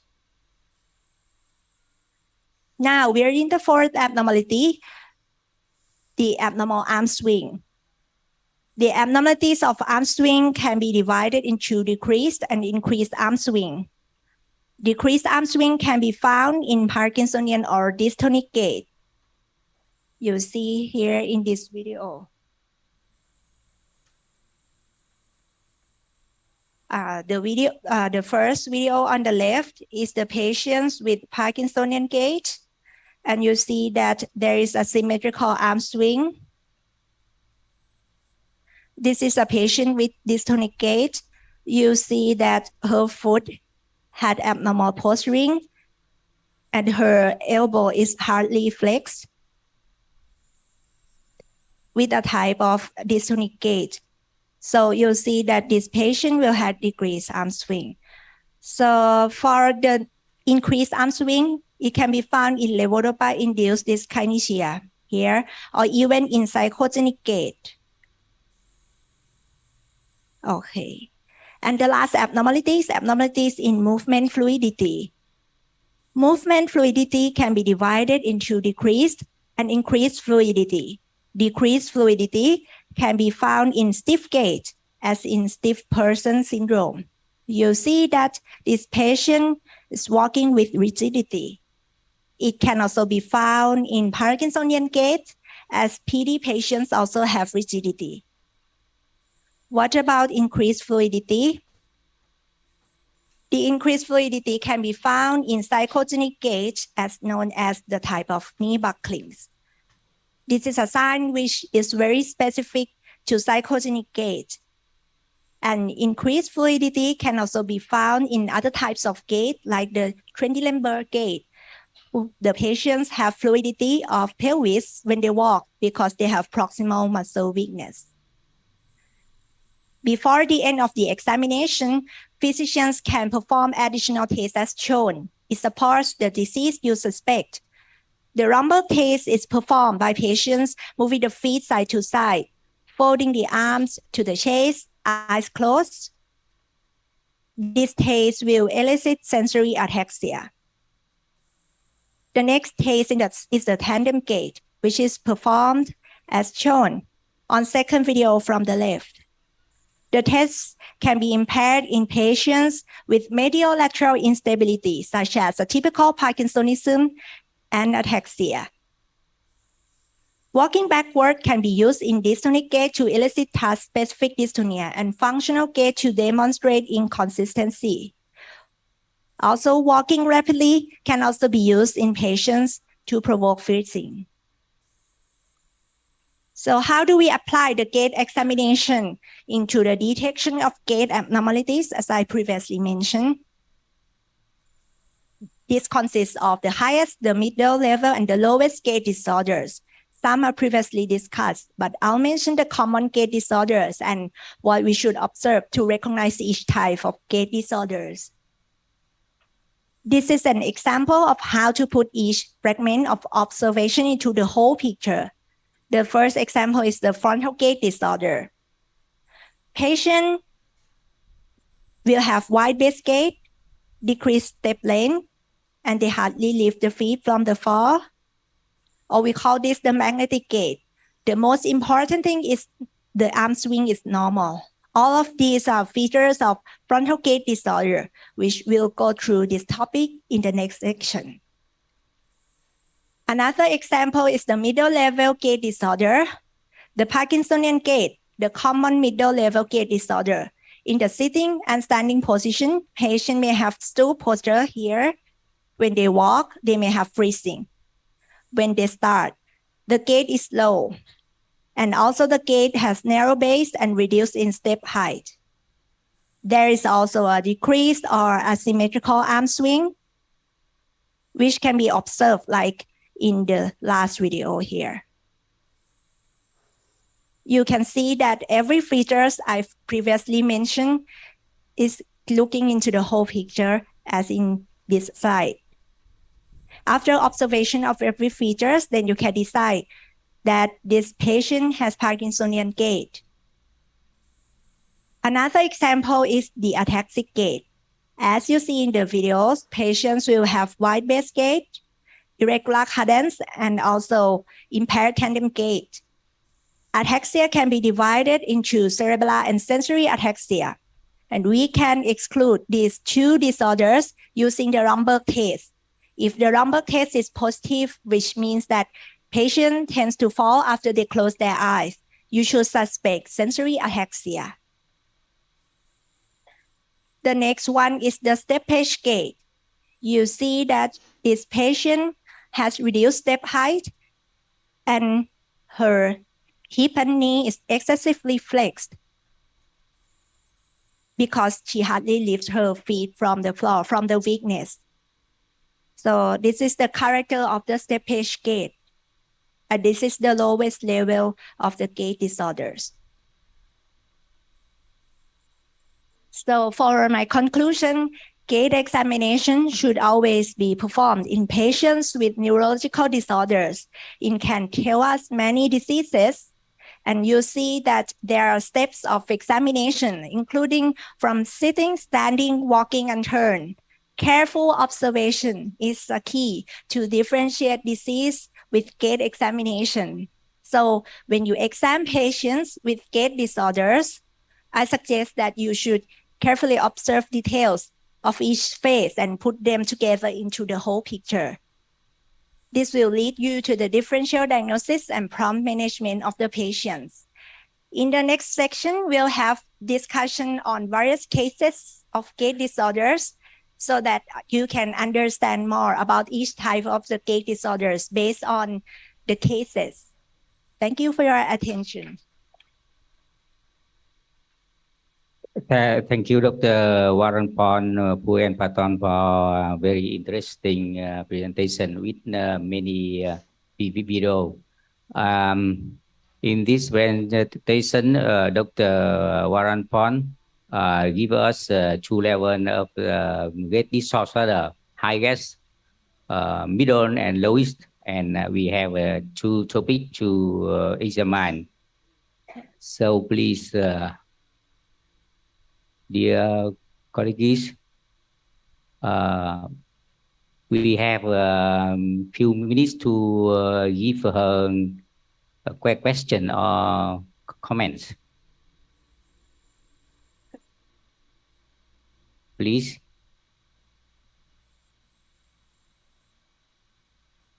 Yes, please, Professor. Very nice session. And I think that you put a lot of good videos and examples, so it's clearly seen. It's not really the question, but I just want to point out that what we see when patients walk to us is not just only the abnormalities of the underlying disorder, but it's actually the compensatory mechanism that their patients actually try to compensate with.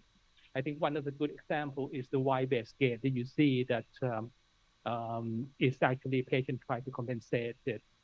So my question, not really the question, so maybe you could comment that when approaching patient with gait disorder in which we could have cases to discuss, to tease out what is actually the abnormalities, what is actually the compensatory mechanism, or even the aspect of fear of falling that the patient manifests when they, manifest themselves. I think it's quite important when planning for the treatment. You want to mention about that a bit? Yes, thank you, Professor, for a very good question. Some like Professor has said that some patients may have compensation, which means that it's not the real abnormalities, is the compensation of the patients. How to differentiate this? There are many methods to differentiate the compensation from the abnormalities, including also the spatial taste is the one that we can use to differentiate between the compensation and the real pathology. Like in patients, for example, like in patients with dystonia, when the patient walk forward, we will notice their abnormalities are very much more than when they walk backward, which leads us to the diagnosis of task-specific dystonia. This is some of the examples, but there are many examples more than that. The key is to observe patients in many situations, and also if you are not sure whether what types or whether it's the real abnormalities or not, you have to perform the spatial test.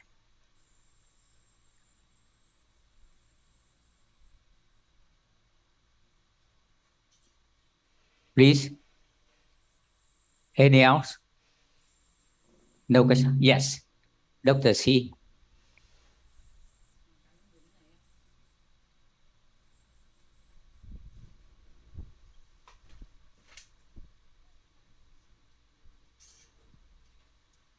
Thanks for your interesting presentation. Because everybody have their own gait, right?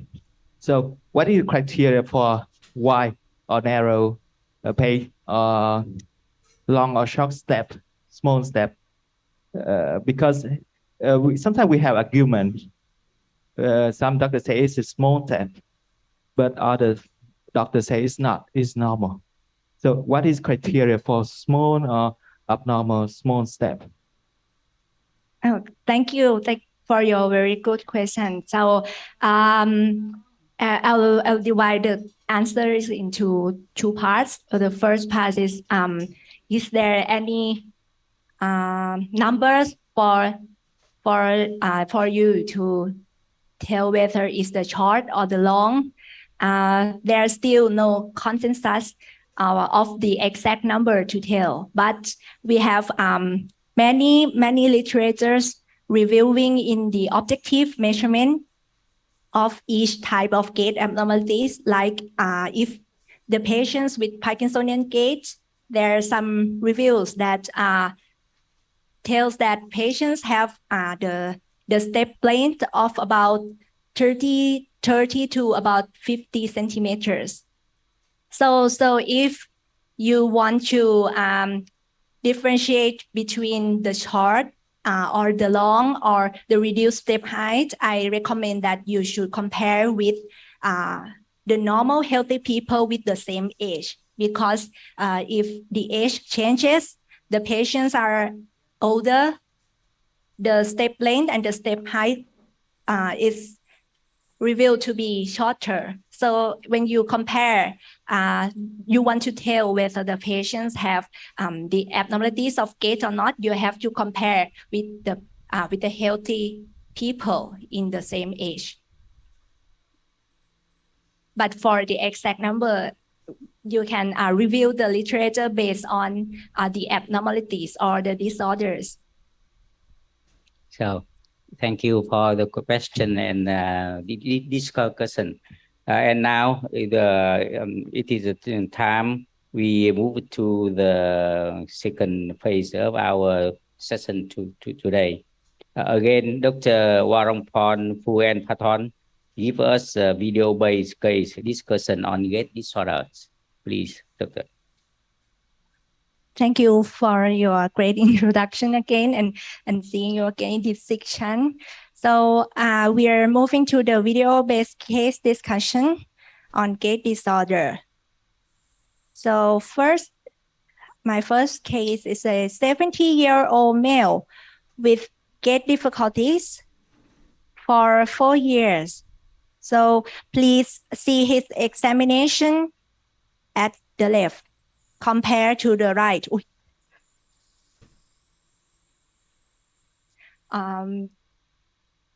Any volunteers want to describe some of the gait.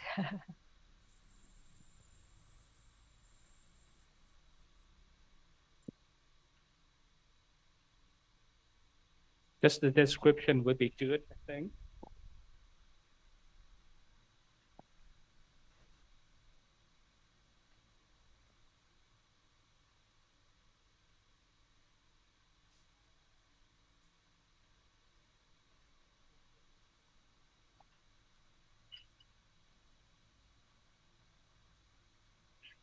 Thank you.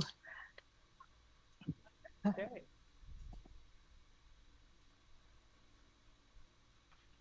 On the left video, I see the patient with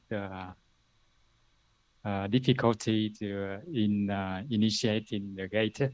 And when we compare the right step and the left step, the left step is longer than the right step on the left video.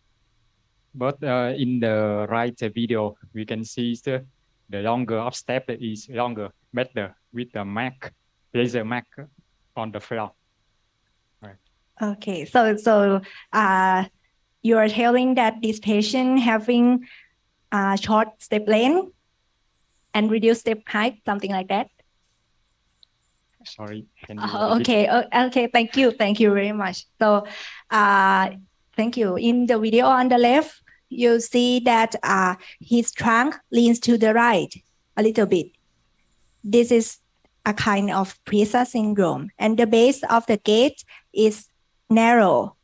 The step length is short, and there is also the reduction of the step height.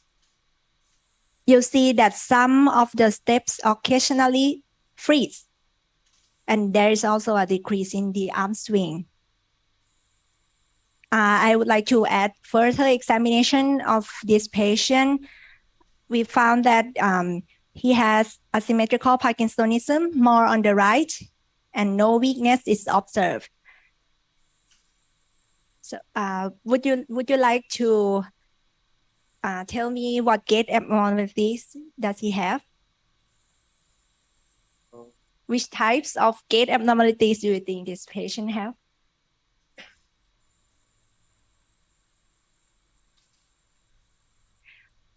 Oh, I'd like to add the E, sorry. Parkinsonian gait. I'm really sorry. You can add that for me. I think it's the stiff gait. Okay, the kind of stiff gait. Okay. Or freezing gait. Okay, freezing of gait. Thank you very much.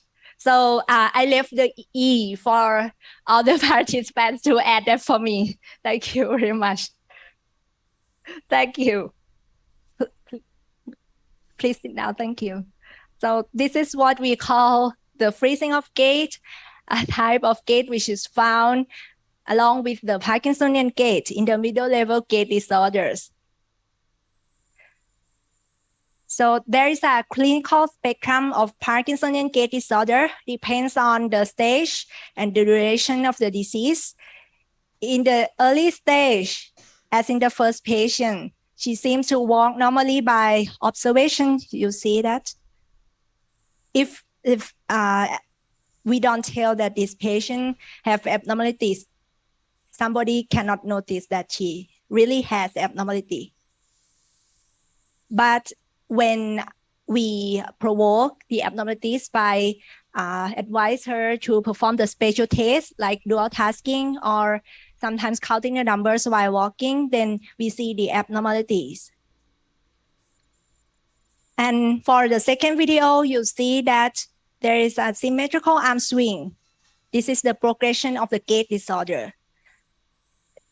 The first two videos is the patients with the early Parkinsonian disorder. And the last video is the patients with the late stage. You see that the base of the gait is narrow, the step is short with the low numbers of heel strike. And also there is fascination. What is the fascination? It's a tendency to move forward with increasingly rapidly. And the steps become smaller and smaller, associated with the center of gravity, because the patient tends to fall. So they have to move their feet very quickly, very rapidly, and sometimes smaller. In the late stage of PD, some patients may also have freezing. As I said in the previous section, that freezing doesn't occur all the time. So it has various clinical manifestations, depends on the provoked situations, like when patients are at the start, turning, approaching the target, or if severe, patients can have freezing when they walk in an open space. And freezing can occur in different situations in relation to dopaminergic medication. This demonstrates that FOG or freezing is partially involved the dopaminergic system. Of freezing is found in majority. You can see in the left video that freezing improves after we increase the dopaminergic medication. And for the right video is the patient with the on FOG, which means that freezing can be found in both off and on stage. Why we can tell that these patients have on freezing? You see that her upper limb is very fluidity, moves quickly, and sometimes some patients have dyskinesia in their upper limb. So you can tell that this patient has on FOG. And for the right video, you see the left video, this patient has freezing of gait. But you see that after using some devices, the patient has improvement of his gait, right? What is this device? It's a kind of external cues. Cues are non-pharmacological methods to improve patients with freezing of gait. And there are many types of cues, including visual, auditory, or sensory. Each patient responds to each cue differently because the mechanism of action is different. However, there are common mechanisms. Cues improve the attention of patients. The patients pay attention very much to the light of the device. And also the compensation enhance, which preserve the spatial temporal control of the gait. Now, so let's go to the next case.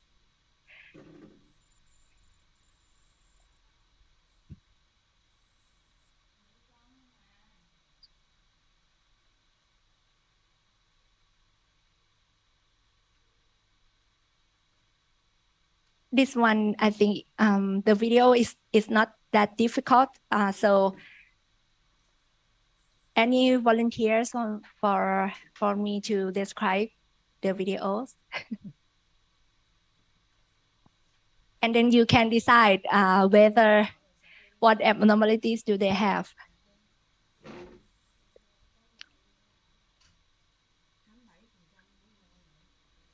Do you have the answer?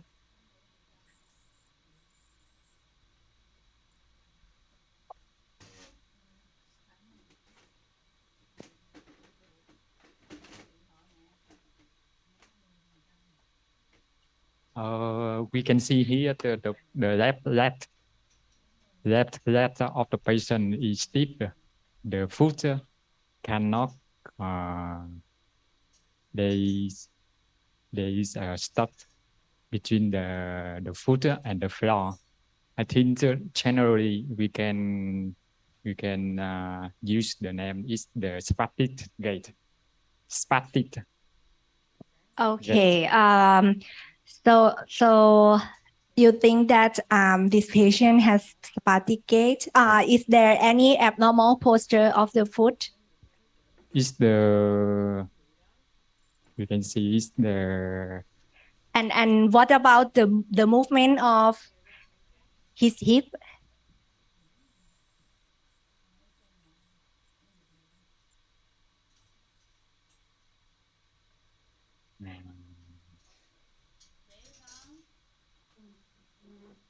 I can use the word is the internal rotation and inversion of the foot. Inversion of the foot. Great.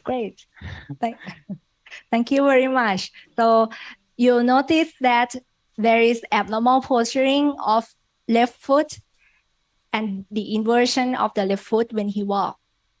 You notice that. And I kept the further examination to myself.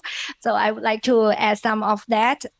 Further examination found also the asymmetrical Parkinsonism with levodopa response,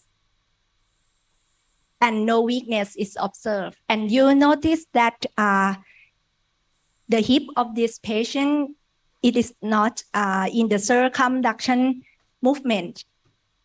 If we suspect for the spastic gait, you have to differentiate between these two with the hip. If the patients have muscle spasm, then he hardly lifts the feet and also the hip, and then there will be circumduction abnormalities of the hip. There will be things to differentiate between these two. So I'll go to which types of gait abnormalities do you think this patient have? I think, and I heard some whispering.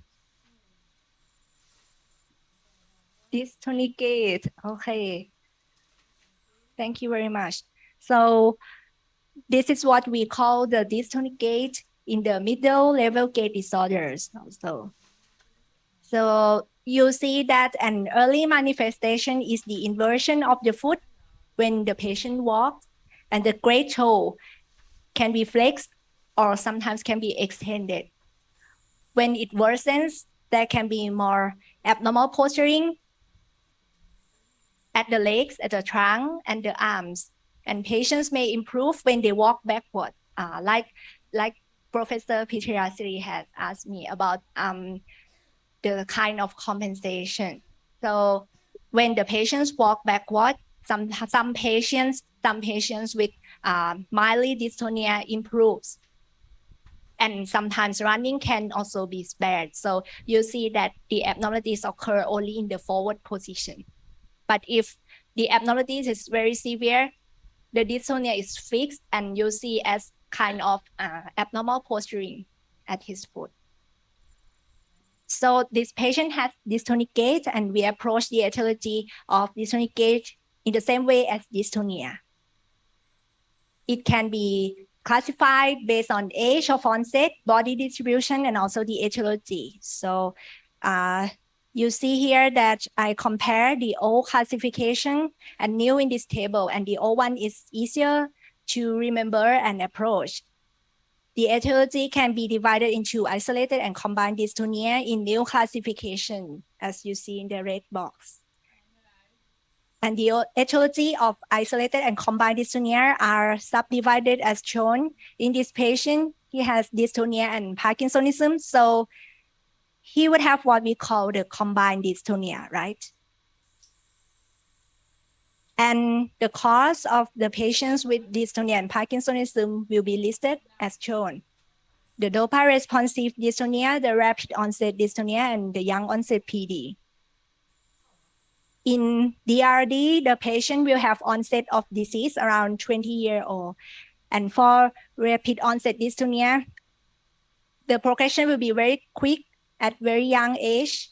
And if the patient has YOPD, like in this patient may have foot dystonia and early motor complication. And this compatible with our case.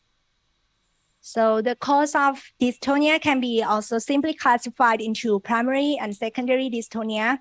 And because this patient has clinical of Parkinsonism with dystonia compatible with young onset Parkinsonism, his etiology is in the type of secondary dystonia as shown in the red box. And before the end of this case, I'd like to emphasize the red flags of secondary dystonia. In this patient, she has the presence of other neurological or systemic signs, which indicates combined dystonia and leads us to the diagnosis of the idiopathic Parkinson's disease. And also combined with the neurological signs of asymmetrical Parkinsonism. The next and the last case, here is a 50-year-old male with gait difficulties for 5 years.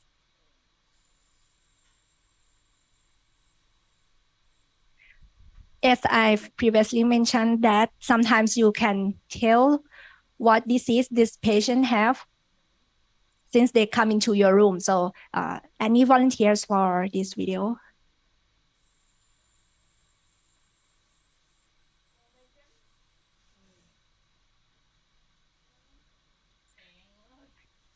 Thank you very much. I see this is the patient with the wide-based gait and small step, and it's so hard. He moved very slowly with the magnetic gait. I think so. I think this he has the magnetic gait. Yeah. Do you notice the postural instability? You think it's the kind of wide-based gait, right? Yeah. But the postural instability is very distinct. You see that there are two people hanging around the patient.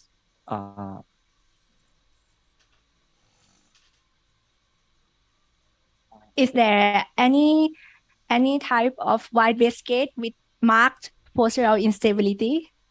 I think that is ataxic gait. Another word.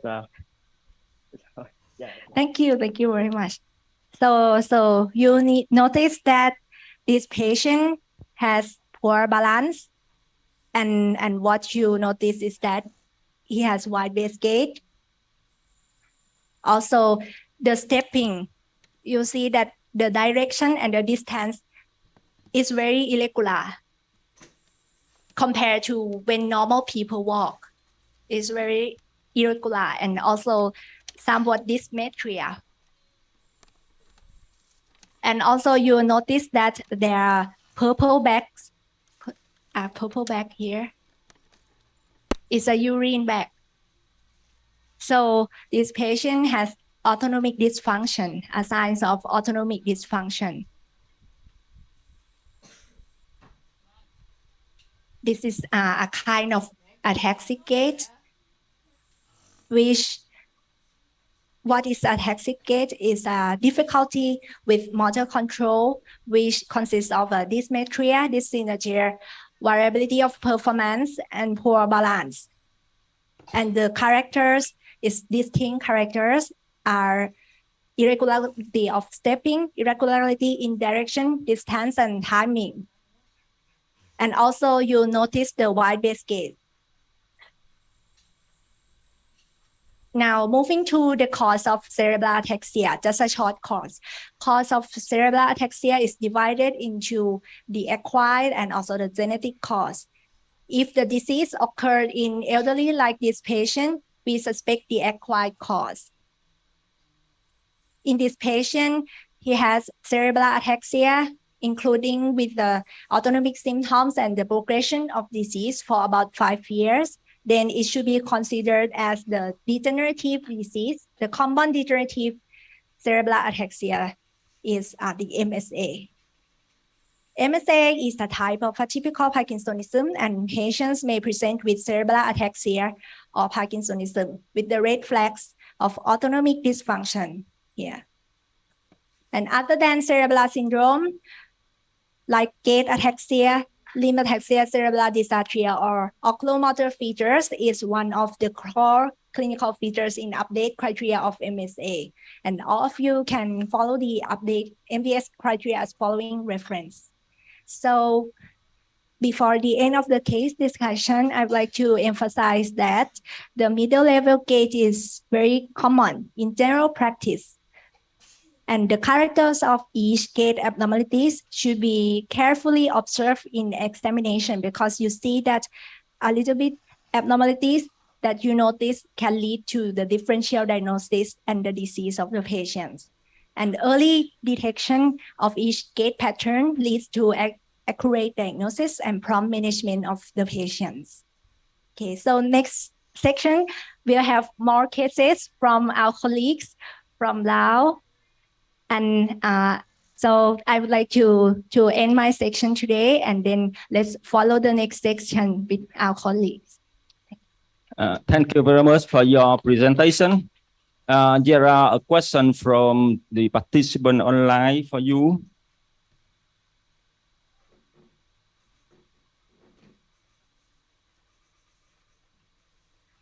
I just want to point out that when we look at the patient gaits and we try to differentiate it, it's very common that we see the overlap features. I think what you just discussed before, the potential of it being magnetic, like for example, because you observe some of the features that you think is overlapping. But at the end, we see the patient as a whole, and we try to decide what are the predominant features like in the case. Like in the last one, what you see, what is quite striking is the upper body sway that supported by two people side by side. So probably that's implied that that is a mediolateral sway quite significantly in that patient, combined with the presence of the catheter, and that is what is thought to be the more ataxic nature per se, and the poor foot clearance that might be related to how patient is trying to compensate it, because with the fear of falling and the instability of the trunk of the upper trunk, he would be fearful to lift his foot off the ground. Yes, the question is, how could we differentiate between stiff gait and paraparatic gait? For the characters of the stiff leg, you see that there, like Professor has said, that there are some types of gait that has overlapping features, like these two gait abnormalities from the questions, the paraparatic gait and also the stiff gait. There are overlapping features like reduced step height. So sometimes some people can misunderstand the observation, but the things that will help would be the movement fluidity. But it's not 100%. So you need further neurological examination also. The movement fluidity in the patients with the stiff gait, will be decreased. But in the patients with the paraparatic gait, the movement fluidity will be the same, or sometimes it's not markedly decreased. You can differentiate between these two with two things. So the movement fluidity, the first one, and the second one is further neurological examination. You see that the paraparatic gait, the main abnormalities would be the weakness and also the hyperreflexia. If it's the upper motor neuron weakness. Yes, thank you. And I also ask you a question. How do you differentiate between the cerebellar ataxia gait and frontal ataxia gait? Frontal and cerebellar? Yeah. Oh, yes. So the distinct feature, at first, we'll come into the pathophysiology between these two. The frontal gait disorder is caused by the abnormalities of the frontal gait, right? So the abnormalities between these two start from the first phase of gait, from the gait initiation at first. The frontal gait disorders will be slow. There will be slow gait initiation. And also the step of the patient will be reduced. There will be short step length. The patient hardly lift the feet from the floor. And also the stance of the base is wide, but with the correlation of the abnormalities I have mentioned. So you notice that they are not the same. If the patients have cerebral ataxia, the initiation will be good, not so bad, because there are no abnormalities at the frontal cortex.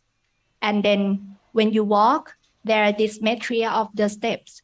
It's the distinction from the pathophysiology if you don't want to remember the abnormalities of each one. Yes, so the last case, do you think that case is the frontal ataxia gait? It's not cerebellar gait because the patient have the pace wide and slow step and slow movement, something like frontal ataxia gait. Yes, Than cerebellar gait. Thank you. I think that you mentioned a very good point because,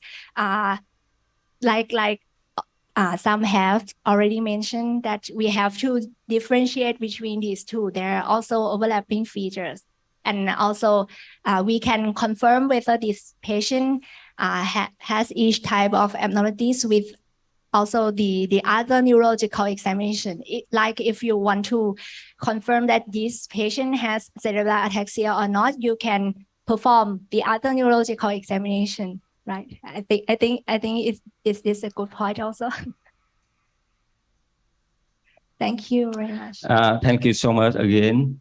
And we would like to invite Dr. Appansone Phoumindr for your presentation case discussion.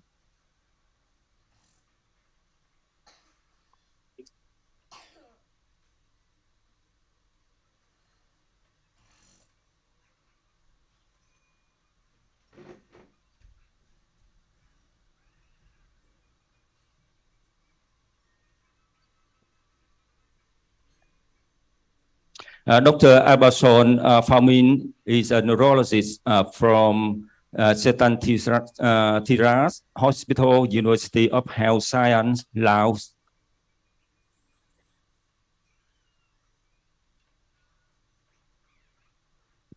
Thank you very much for your kind introduction. Xin chào. Hello, everyone.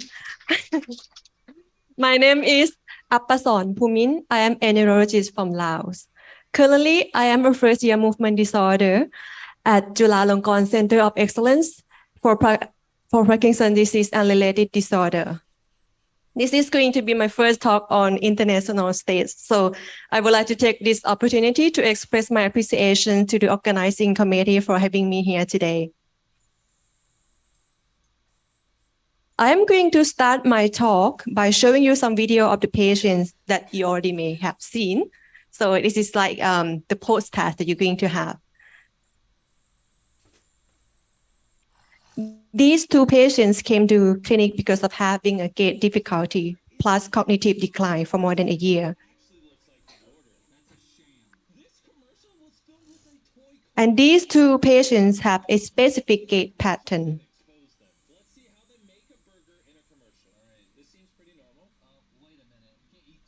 It seems that they all have gait difficulties. In other words, gait disorder. So what is gait disorder and what pattern of gait do they have?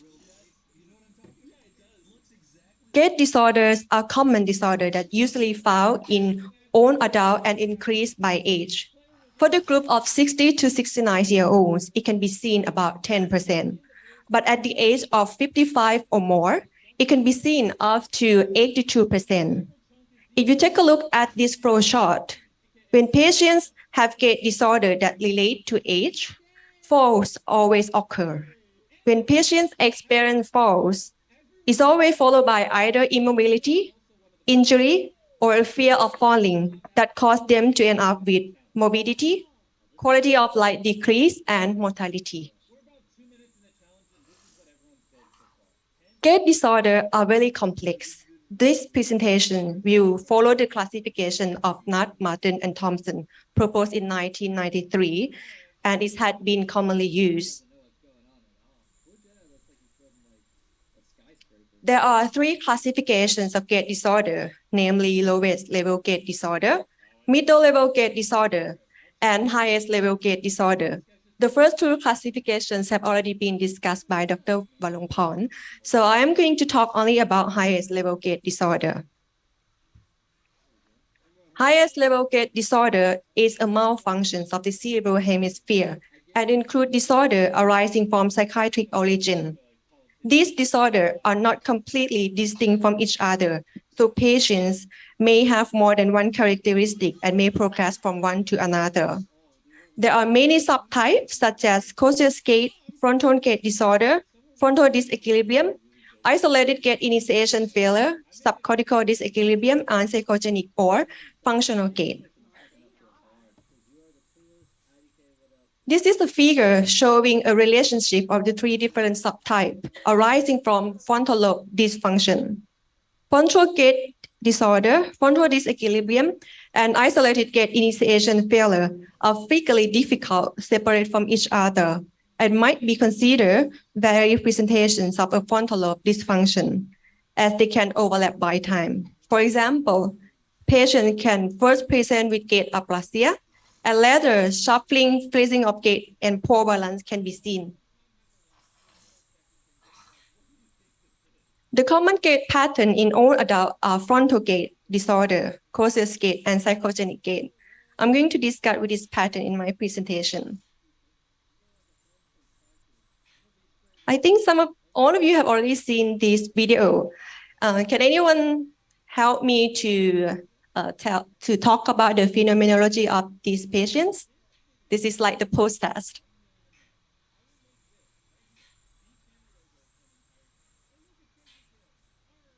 This is a patient of 15 years old female who has cognitive decline for 1 year and have gait difficulty, as you can see on the video. Can anyone tell me her phenomenology and the sign that you see? Yeah, this is a very good video that contrasting with what Warongporn shown in the last patient, actually. But try again. Thank you. I see that this patient have a wide-based gait, small step, and normal upswing.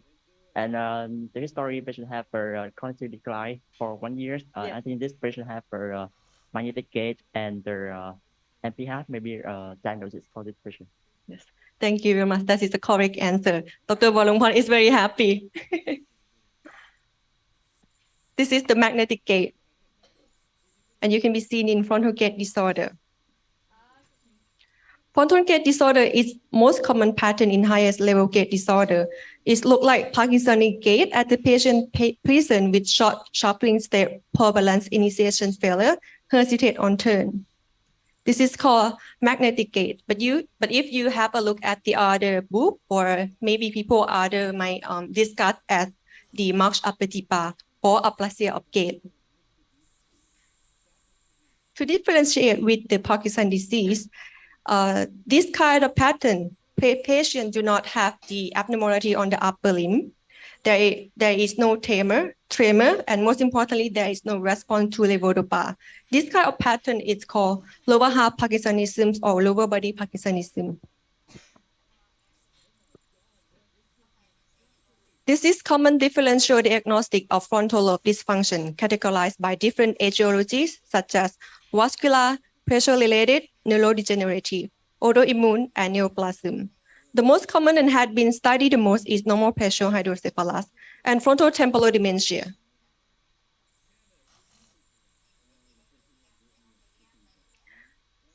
Normal pressure hydrocephalus is first described by Hakim and Adam in 1965 as a ventriculomegaly with normal CSF pressure. There are three important signs and symptoms: gait disturbance, progressive cognitive decline, and urinary incontinence.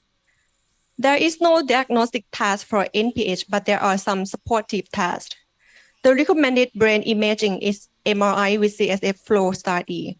If the MRI is not available, Just like in my practice in my country, MRI is not available in every hospital, so CT scan is also helpful.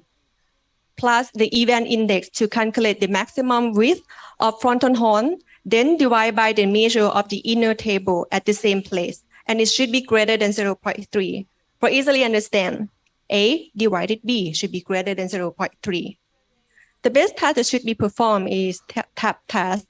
It helps in diagnostic the NPH. In addition, it is the best predictor of the response to the shunt surgery that is an effective treatment for NPH.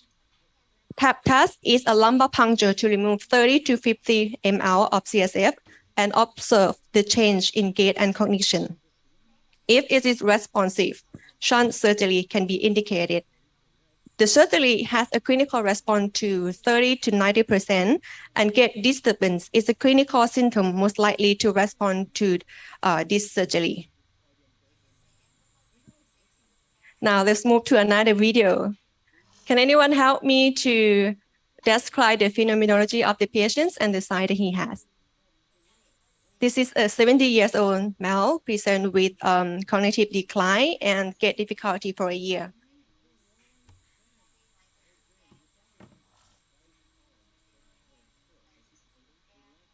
Can anyone? The post-test.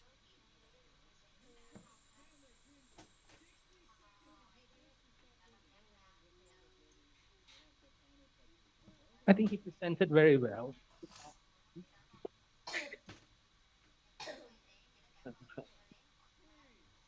Yeah. Okay. In this video, we see a man with a narrow space, small tab, and when the patient walking the narrow space, the gait is because we call it freezing up gait when, and he must use some cues to help him to overcome that narrow space.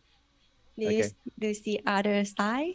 Other side. When he tried to walk to the door, what happened? Is the narrow space and small step when Yes. when he tried to overcome the narrow space. Yes, that's correct. When he tried to pass the door, Yeah. he has some target hesitations that induce the freezing a little bit in freezing of gait.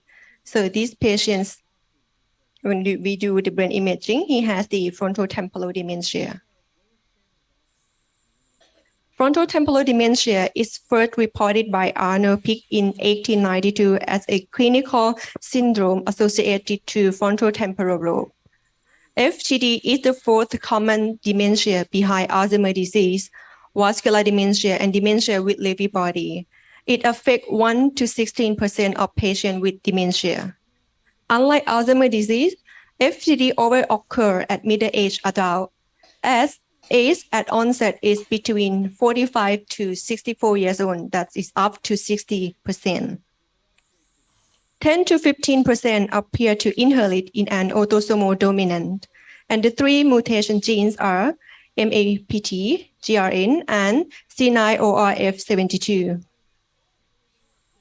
There are two subtypes. Viral variant is the most variant, nearly 60%, and the other one is primary progressive aphasia, that is about 40%. The PPA is divided into three subtypes: semantic variant, non-fluent agrammatic variant, and locopenic variant. When this is progressed, gait disturbance can be seen in every subtype. Now moving to another example of gait pattern.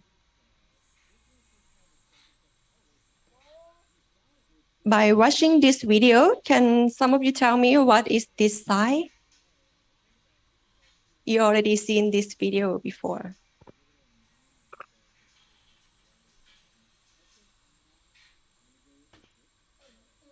You have the privilege of picking the next one. Are we picking the next one? Yeah, yes. You can pick the next one. You have the privilege.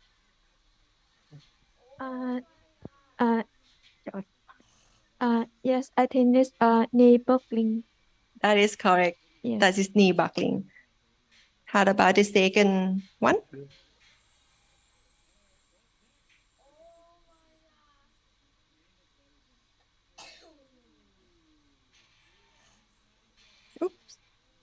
Can anyone help me?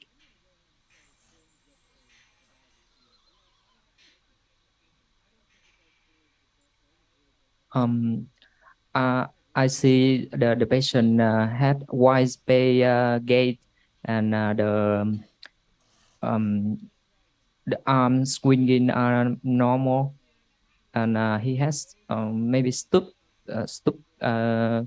posture. Maybe I guess the diagnosis is ataxic gait. That is very good answer. Actually, the first patients present with the knee giving away. This is the knee buckling. And the second patient present with broad-based step with decreased stride length and height. This term is called walking on ice. And these two patterns are seen in psychogenic or functional gait disorder. This is the 7 feature of psychogenic or functional gait disorder initially elaborated by Lampert. The most common feature is knee buckling, walking on ice, that is a mimic ice skating or as if on slippery ground. The other common sign was highlighted in the red color.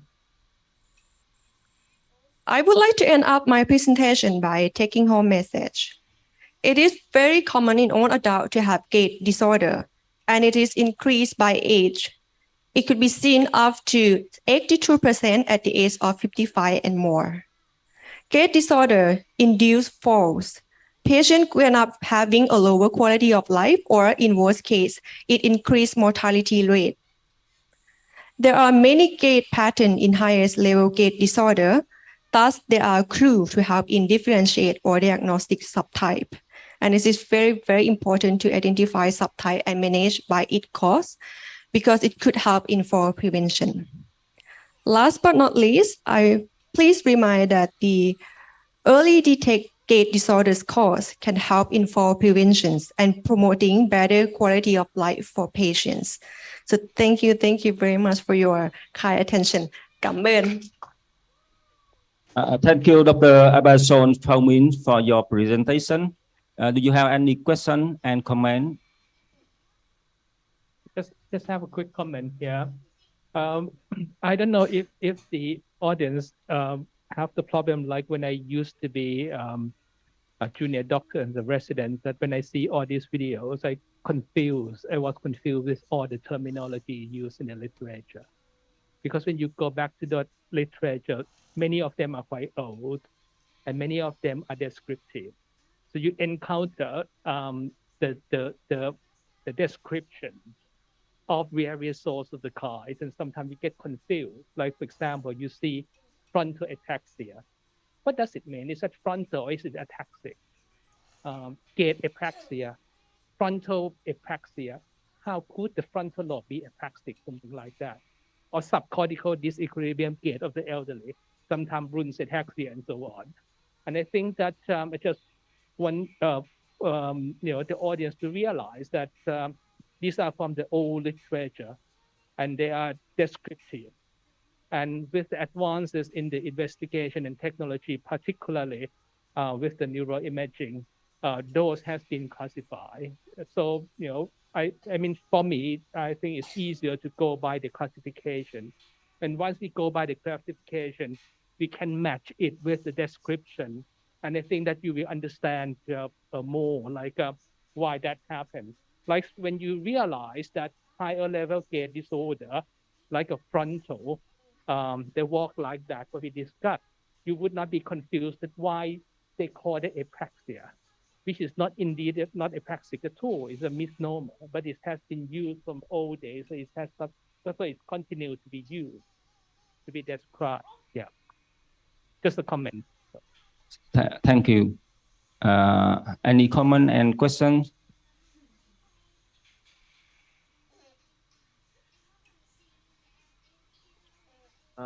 Okay, I have one question for Dr. Appansone.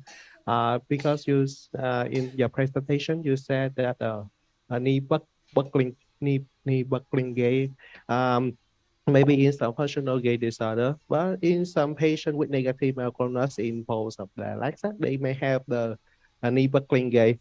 And therefore, is there any specific other signs for distinguish those in the functional gait or negative mindfulness in both of the patient like? Okay, thank you. Thank you for the questions.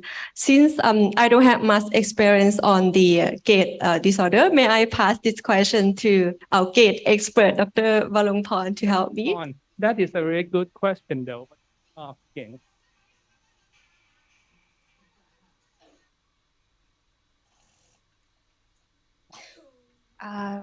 So yes, you mentioned a very good point that some patients like you mentioned in patients with myoclonus, right? Or okay, the negative myoclonus and the knee buckling. So the negative myoclonus will be characterized by is you have to do some postures and then you see the lap. We call it the lapping of the movement. But in patients with knee buckling, is a very typical form of patients with psychotic disorders. But in patients with negative myoclonus, there are some types of gait too.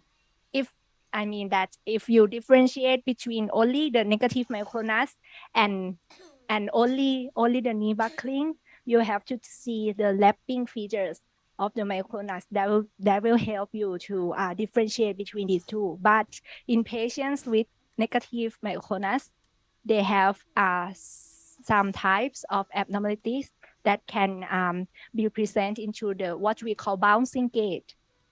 Yes, if the patients have negative myoclonus, if the negative myoclonus occurs in the lower limb, not only the upper limb like we usually found that, the gait will be called the bouncing gait. Yes, the bouncing gait, not like this type. This is only when the patients, like we call it the buckling, only like suddenly fall, something like that. But the bouncing gait is like somewhat we call the dancing gait, like the patients bounce and sometimes dance, and we will have to differentiate that with the choreic gait also. but to say simply, you can differentiate simply differentiate that with the maneuvers like what I've told you, the lapping phenomenon, and also if you want to see the gait disorders of patients with myoclonus, you will have to notice the bouncing gait. Maybe Warongporn, tomorrow you can put the video side by side actually between that knee blocking and the bouncing gait. I think that will quite show the contrast, because in that bouncing gait is a whole axial that is involved. And you can see that it goes together like that. And once the upper part is involved, usually patients have this type of instability and they require to have a support. And you can see that the knee buckling is very different. Sometimes it's quite almost like aesthesia evasive when you do like that, but it's not exactly the same. But you see that it's just the lower part is more towards that. Why the upper body, sway, and the patient is able to maintain without any foot correction. So the patient didn't do any foot correction.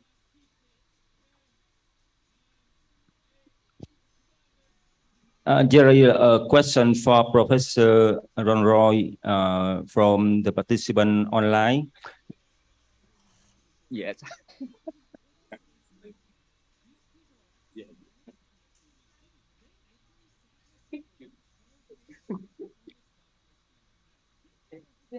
Yes. What do you do for MSA with laryngeal stridor in real practice? Do you think about RTMS for MSA? Or the treatment for the laryngeal stridor, you mean? Yes. Okay. This is very important question actually, because the stridor once occur is a poor prognostic risk factors in patients with MSA, and it has been demonstrated to shorten disease survival in those who have that stridor. However, the the confirmation of the stridor in MSA patients, particularly in the early stage, could be quite difficult because it's usually started in the nighttime, and the daytime the patients might look perfect. So the carer might say that, oh, you heard something, abnormal breathing sound at night, and during the day, the patient just fine. You refer the patient for the ENT examination, and they report it back normal. And I encounter this type of problem again and again. So in those who really suspected, we need to do the video stroboscopic study during the nighttime with the monitoring. And usually we documented those type of stridor. But it's quite difficult to do it in clinical practice, actually. So what I tend to do in practice is that if highly suspected, I usually, ask the family to do the camera at home. Is quite easy, actually. Nowadays, the device is quite cheap. And they do put on the home camera and do the monitoring for a few days, bring the video to us. If we highly suspected, we actually show it to the, to the ENT doctor. This is how the patient encounter during the nighttime, and I usually, brings the patient to do the monitoring at night in the hospital, if those is highly suspected. Now, if the patient who have the stridor during the daytime is not much of a problem because you can confirm it. Sometimes, I heard the patients in the waiting room, they have this abnormal breathing sound, and we actually spotted it and then refer the patient for the proper treatment.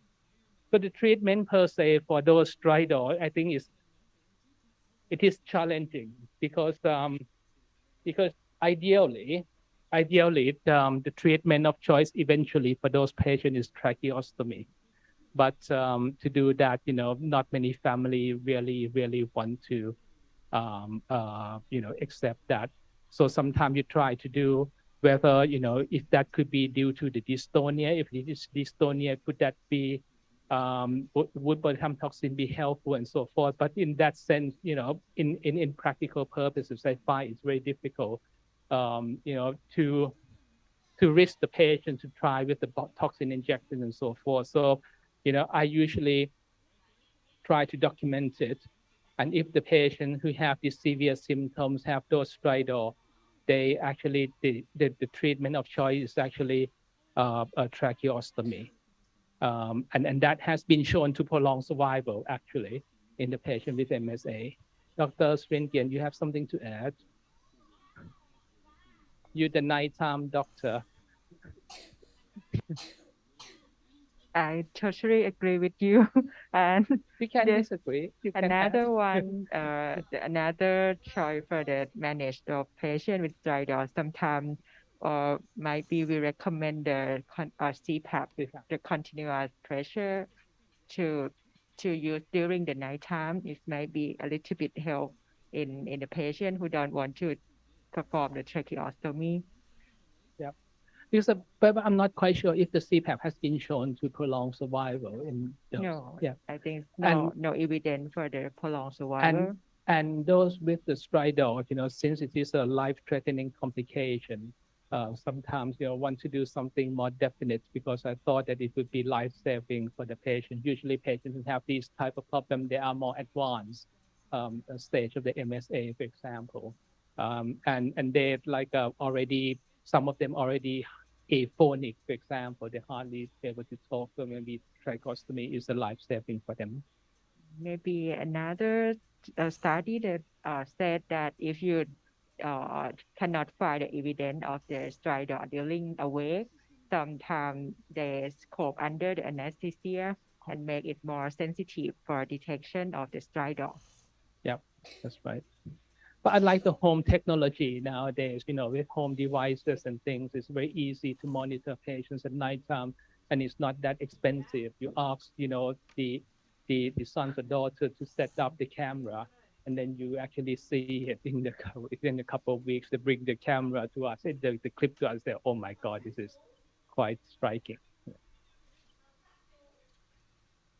Now, clinical practice, some case with mild and moderate severity, and I also use CPAP, and the patient will useful for the short time, 3 months or 6 months. Yes. Any questions?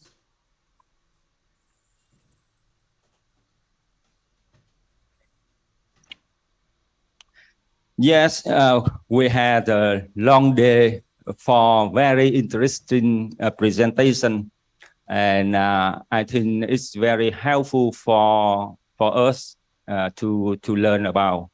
And I think it's time to stop today, and tomorrow we will meet together at 8:30, also in this room. Once again, thank you very much for the participant. Thank you.